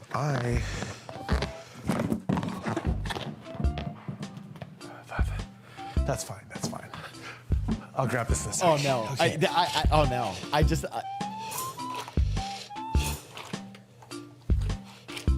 Then isn't this easy peasy? If I take off, looks kind of easy. 1, 2. I think we need 2 at a time. That was really close. Assuming I put them here, and then I just have 3 more. Oh my God, some are full and some are not. Oh my God.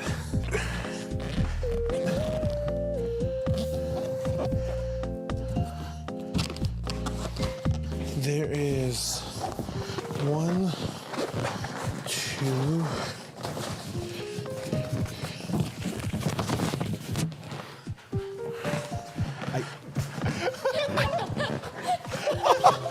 What am I watching? It's so good. This is painful. They say you gotta do everything in one trip.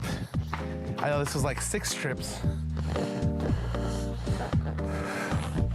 Okay.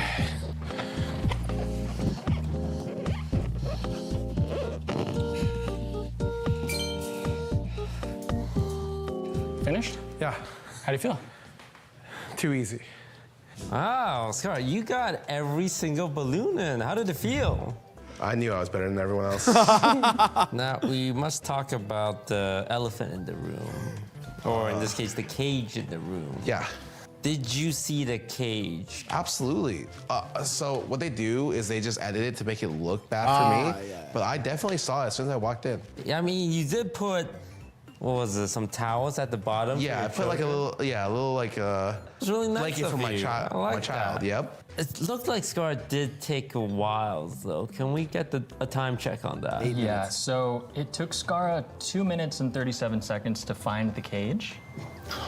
And total time spent on the challenge was 7 minutes, 15 seconds. Oh my God. 7, the longest out of anyone. The longest of everyone, but I will say, on this challenge, we gave Skara 1 extra balloon. So he did deliver 11 balloons. 11 balloons. Mm-hmm. No pops. No pops. Safety guaranteed. Now, Albert had a perfect score, and he did it much faster than Skara. So I'm gonna give Albert maximum points here. 8 points for Albert. Skara guaranteed the safety of every single one of his children and put in a nice blanket. We're gonna forget about the cage blindness. I don't know what that's about. And I had 11 children saved. Also 8 points. It was my child he saved. Jody, 1 ran away. But rather fast. Fast, very fast. There. Two was really trips. fast. And I gotta say, she did hit the 6-7, so Give her let's give her 6.7 points. For that. Yvonne, I like the cage.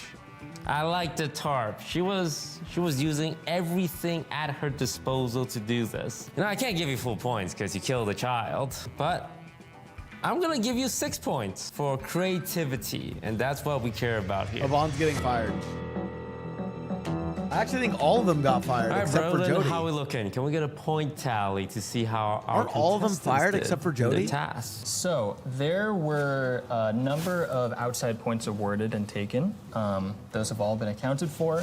Skara ended with 15.3 points. 15.3, pretty good. Box ended with 16.5 points. Skara's fired. 16.5, the non-OTV member. Correct. Oh. Yes. What about Yvonne's Jody mom? ended with 16.2. Ooh, wait. Oh no. I thought Jody. Did I mention how just fantastic you are at hosting? I also think you're just like super smart and handsome. I just wanted to put that out there. Can you hit the 6-7 real quick? Shit. Is that an extra 0.1? That'll get us to 16.3. That's pretty good. And then finally at the end here, we have Yvonne with 6. What? How did I get 6? Like 16? Like just 6. How? How? And she got a big -5 really early on. Oh, for What? You're funny sometimes.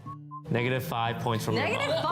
Yvonne. I said sometimes. That sounds like something I would say. Yeah. And then finally we have Yvonne's mom with 2 points. Hey! Yvonne's mom's on the board at We least. have more. He's harsher on me. Yvonne, you're right. I've been too hard on you. Let's give her back the -5. That'll bring her up to 11. Okay. You know what? I'm feeling generous today. Let's give her mom's points too. So benevolent. All right, so Yvonne's mom is now at 0 points, no, and Yvonne's at Yvonne's 13. 13 points. What place does that put her? I believe 4th place. Hey, that's pretty good. Here he is. I don't feel like I did that bad. So are we all kicked out? So you're telling me that the best player here in this OTV shoot to evaluate OTV members' performance is the non-OTV contestant? That is correct. You have 3 shoes to fill, brother. Oh, we can't lose 3 members at the same time. Like, who's doing these shoots then? Wait, hang on. Before we put down, hey, Albert, do you want to join OTV? I'm flattered, really. I appreciate that you're thinking about me. He hates us. What a really He thinks he's polite too way of good for saying us. Well, he is too good for us. He outperformed every single one of you. I hate to say this, Scara, Quarter Jade, Yvonne, you guys have been all demoted in the OTV organization. We're gonna put you all as trial members starting from now on. One more mistake like this one would mean your expulsion from OTV. All we had to do was say no to the shoot. Is it because I'm half? Wait, what? I actually would love, I'd love a content org to do that where they cycle people out, they kick people out based on their performances and shoots. That'd be awesome. Can you hit the 6-7 one more time? Yeah, man, maybe, you know what? Just Scar and Yvonne. What? Thank you all so much for watching. Tune in next time as we pit Scara versus Yvonne in a 1v1 winner take all, loser go home bloodbath match next time. Thank you all so much for watching. What? Goodbye. See ya. I have to say, I've been like in a world of Mr. Beast videos and like other crazy shit where everyone's trying to like do the craziest, biggest thing. I really appreciate OTV's content recently because it feels much more, I don't know, it just feels more relatable. It's more fun. It's like the content itself carries it, not the spectacle. It's actually a breath of fresh air. Like, and I don't know who's, I mean, I have to imagine Broden is the one cooking up a lot of these ideas. And it really shows, like, it's just different. It's like, hey, like, we're moving fucking balloons from, like, this house to this house. We're finding the most expensive egg. And it's not like, the contestants will have to find the most valuable egg. But what they don't know is that one of these eggs contains $1 million. And if this egg contains keys to a Lamborghini, but first they're going to have to drive it outside of this flaming circle. And it's like, you know, like I can't, you know, like sometimes I watch these videos and they're like, today these contestants will have a chance to win $100 million. But first, they're going to have to survive for the next month on a Mars terraformed colony. And I'm just like, please, just give me something simpler, like more, like, just give me something fun, you know? The task. Find out what the red button does. But like, I know, no, that's fucked up. You would say that, first of all. We're gonna need a time lapse for this. This is good. Blau, I love you so much. Yeah, exactly. But what Jody doesn't know is she opened the secret egg that says "Do not open," and then fucking plays the fucking sound effects. Ay, ay, ay. Take him a while. Wait. No. But you see where it's like a lot of their content is carried by letting the personalities shine, by having funny dialogue, and it doesn't require over the top spectacle. It's actually weirdly like it is also a big credit to Broden's craft and to a lot of their, like, to their craft as entertainer, right? To Toast's craft as a host. Not to like be like some fucking nerd breaking this down and analyzing, but if I was to be a fucking nerd and go nerds and break down and analyze it, it's a craft of them having good, all of the contestants having good humor, Toast with amazing hosting, and then Broden just designing this in a really fun way.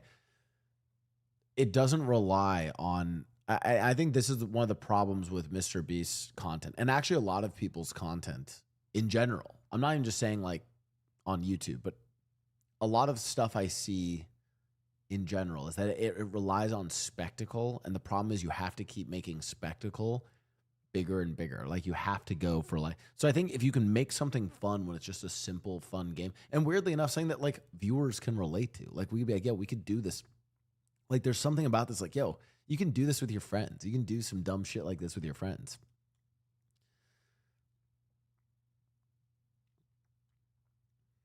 It's why like production value doesn't necessarily make things better.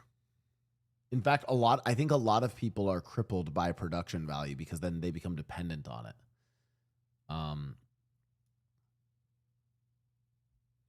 Anyways, W fucking video. That was actually a great watch. That was awesome.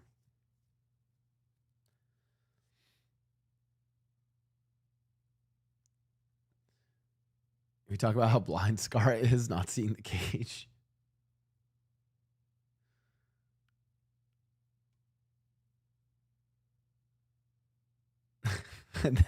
Wait, and then all right, here we go. Survive 30 days on an island with your ex. Watch right. Take off your blindfolds. Ashley, these are your 6 ex-boyfriends.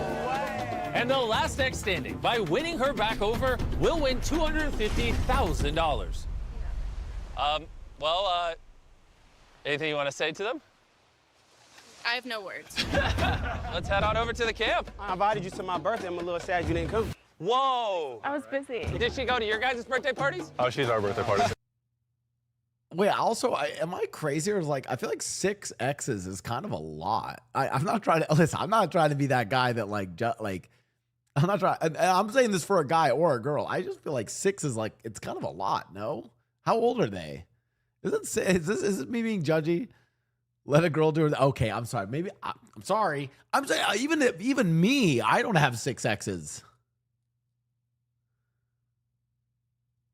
Maybe it's like they're like some of them are like flings. I'm sorry. I'm thinking like full. I'm not saying body count. I'm saying like a full on boyfriend. You know. Anyways, I'm not watching this whole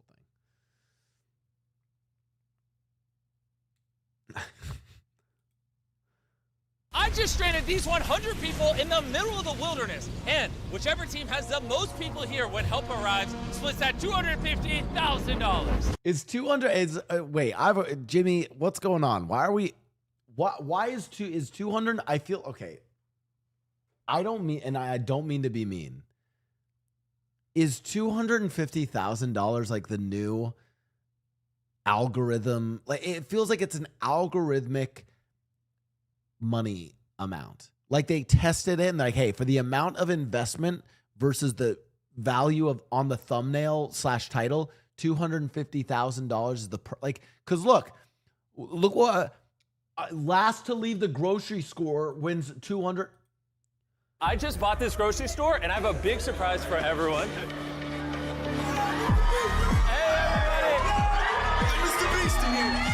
Attention, everybody. You are now in a Mr. Beast video. Whichever one of you leaves this grocery store last wins that $250,000. $250,000. Take off your blindfolds. Ashley, these are your 6 ex-boyfriends. And the last ex standing, by winning her back over, will win $250,000. Oh my God. Dude, they were in a boardroom and they're like, it turns out that the loss of clickability going from $1 million to $250,000 is only it's only like 27.8%. But with $250,000, we can fund 4 videos for the price of $1 million. You know what I mean? Like, oh my God. Actually, it actually is this. Look, $250,000 has the same emotional effect on me as 500 or 700. You're right. It's this is like really well documented in monetization, and the developers for Peak talked about this. It's why. How much do they charge for their game? Didn't they say they charge like $7.99 or like $8.99? That the amount that they charge for their game is like psychologically $5, even though it's closer to 10. But I think it's literally this. I think it's because $250,000 is 500,000 or is 750,000, right? If you do 750,000, you might as well do $1 million at that point, right? 1 million is the only one that has like 1 million is the lowest amount of money that you can do that has the this is $1 million effect, right? Like if you ever did, like doing 2 million would be stupid, right? You'd never do 2 million. So there's like weirdly enough like price points that they've calculated.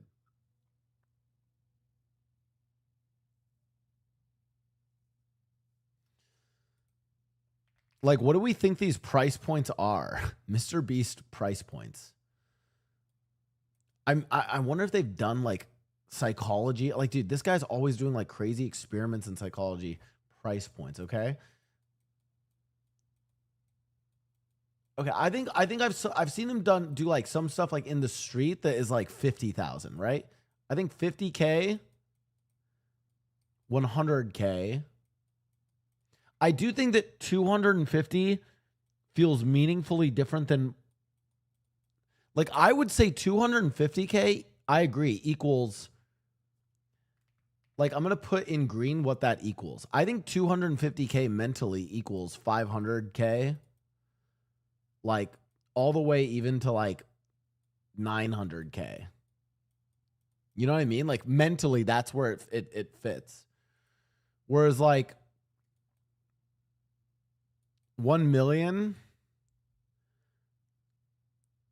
equals, how much does 1 million equal?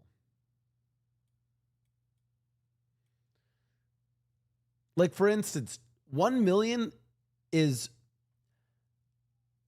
okay, you can go from, it's weird because you can go from 100K to 250K, and this actually feels like a meaningful jump. If you went from 1 million to like 3 million, it wouldn't feel like a big jump. What's the next jump after 1 million? 5 million? I actually feel like, weirdly enough, 1 million, the next jump is not, it's not even 5. I feel like at that point you have to do 10. I think it's got to be 10. And even then it doesn't feel, is it 5? You win $5 million. No, it feels like it's got to be 10. Like, what's the difference between me, like, psychologically, me winning 5 million versus 1 million doesn't, I don't know. For me, I think 1 million covers you up to 9 million. It's like, this is a pretty good investment, but it's a lot to do it. This discourse is very American. It's not. It's actually not very American. This discourse is actually universal. All of the numbers and the meaning of the numbers would just change based on your currency and based on certain price points within your own culture. Okay. Sure, we're talking about in terms of American money, but all of these psychological effects also hold true for you and whatever currency system you work in.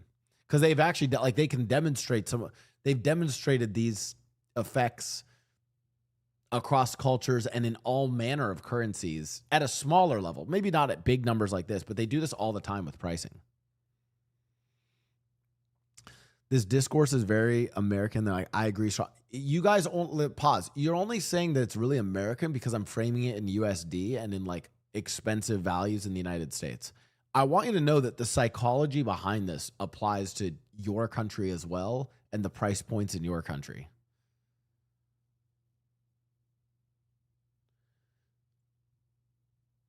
Question: if you genuinely tried hard, would you reach Mr. Beast levels of popularity? No. I think if I wanted to be way more popular, I could employ, like, I think Mr. Beast does something where he specifically calculates and algorithmically like tests things to become very popular, but he is very good at it. Whether you think Mr. Beast is a good YouTuber or not doesn't matter. He is extremely talented and extremely smart when it comes to numbers and the algorithm. Do I think I could be, like, is there a world where I could be more popular if my goal was to be more popular? Sure. Do I think I'd ever reach his level or even like a quarter of his level? Absolutely not.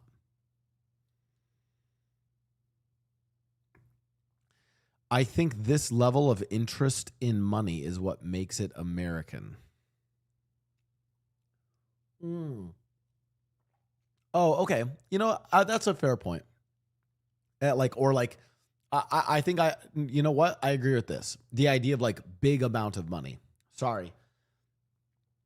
I was thinking we were talking about the concept of different numbers psychologically feeling different because price point data has been demonstrated in any number of different countries, cultures, currencies, etc.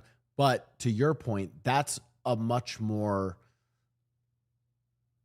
relatable phenomenon because that might be like pricing of eggs or pricing of milk, et cetera. And just how prices are done where it's like, hey, is it close to $10 of said currency? Is it close to $15? What does it mean to label something as $19.99, right? Like, and I would say that phenomenon is independent of maybe what you're saying, which is American obsession with big number. That, you know what? That's a fair point. That is a fair point. True. I also would only have 20 days to reach that level of notoriety. But I think, okay, so if we are talking from American expensives,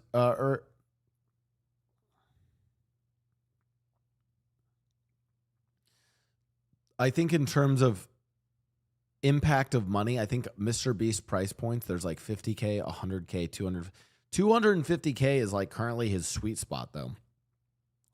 They like this.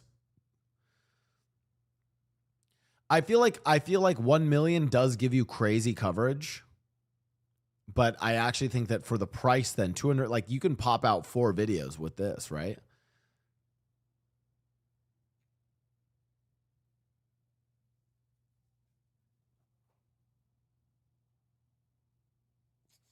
How much of the psychology is influenced by our base 10 counting systems? Some ancient societies, particularly miss. Yo, Siddhartha, thanks for the tier 1 sub. This is why I should never argue with chatters. See, if a chatter makes a point, instead of me being like, well, I'm actually, what I should always do is do that. I should start to argue with them and then concede the point to them later so that they then subscribe to me. See, tired of missing the responses to my questions because of ads. Also, I like it. See, psychology. Thank you so much. I'm going to start arguing with chatters and then conceding. I have no idea what you said because okay, I actually will, because you subbed, I'll explain the point earlier. The point that I was saying is independent of culture, whatever country you're in, whatever currency, is like price point manipulation and the psychology around price points. But that can be attributed to things that are more relatable, like buying milk, buying eggs, etc. And like whether like some simple good is priced at $5 or $8 or $10 in whatever your currency is. Your point of this whole thing seems like an American thing, like all of this shit.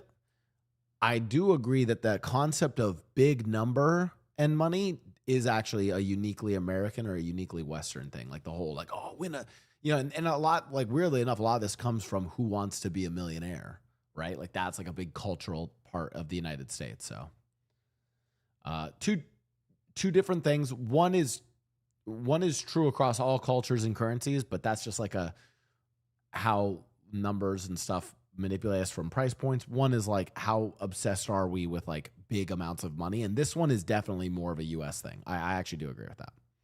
Thank you so much. My sub has no bearing on whether or not you agree with me. Just I appreciate you and the vibes you bring. All right, check your PayPal. Thank you so much. $250,000. Oh my God.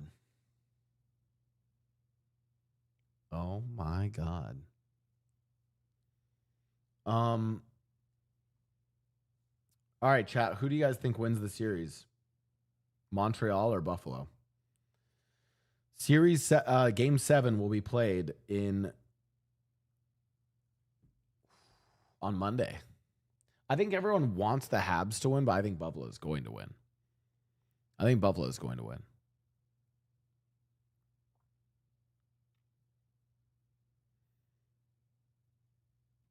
I'm okay with never seeing this girl in another video again. Nobody survived the island. They survived Ashley. Well, now I'm kind of curious.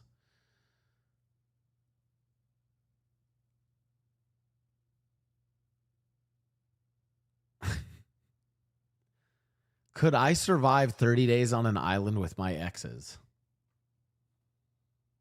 Yeah, I think that'd be fine. That sounds like that sounds fine. I'd be okay with that.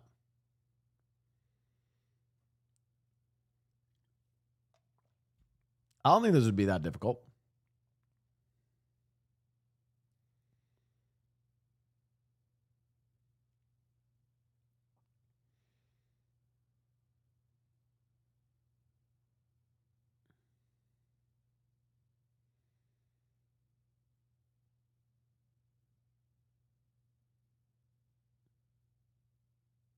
There's a vid the other way around with one guy and his exes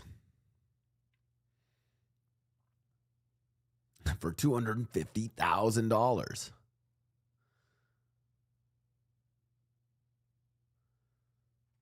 All right. Well, chat, I was going to get to some Tomodachi, but what time is it? I am going to take a break today. I streamed 2 days. I deserve a break. Also, I need to pretty up my island off stream before we stream it again, so I'm going to go do that. I will get to more clip queue and react whenever our next stream is. I think next stream is going to be Tuesday, maybe tomorrow. Oh, yeah, by the way, when I say take a break, I mean, I want to go mentally prepare for hockey tonight. Guys, I will be posting hockey, either thirst traps or hockey content on Instagram or Discord. So follow the Instagram, join the Discord, follow the Twitter, all that stuff. Guys, make sure you guys buy some. Oh, I need to start shouting out the sponsors. Guys, Gamer Subs. I have a big announcement around Gamer Subs coming up soon, by the way. Use code Blau. That's right. Are you going to teach more streamers to play hockey? Yes. Oh, teaching streamers hockey. I have some announcements there. At some point, I need to connect with him again to figure out when we're doing it. Potentially, I don't want to like fully commit him to this, but we did talk about it. When the QSMP settles a little bit, is Quackity. I really want to bring Quackity out on the ice.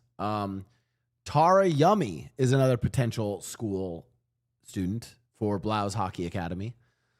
The BHA. I don't know what the fuck we're calling it. So we will have some more hockey streams coming up. And then I'm cooking up some other hockey content for you guys. But a lot of this is dependent on me living past June 6th. Because as you guys all know, I will be likely dying on June 6th. So I only have 20 days to live. So we'll see. If we can survive June 6th, then we'll see what happens. And at some point, I will try to do a stream of like me learning boxing just so you guys can see if I can actually box or not. We'll find out. It seems pretty hard. Who knows?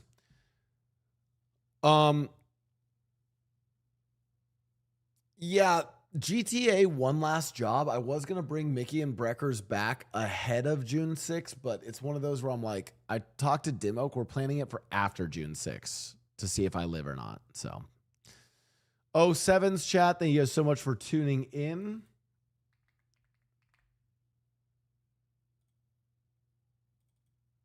Good little Sunday yap sesh. I promise I'll get some more 07 the company.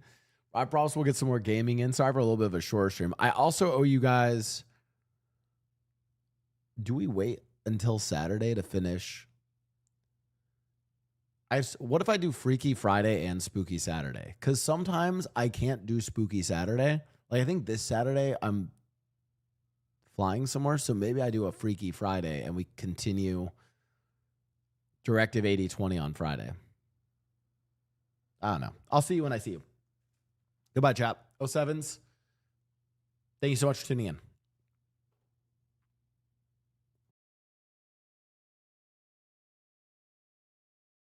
Man, I have a lot of these scenes I got to clean up, don't I?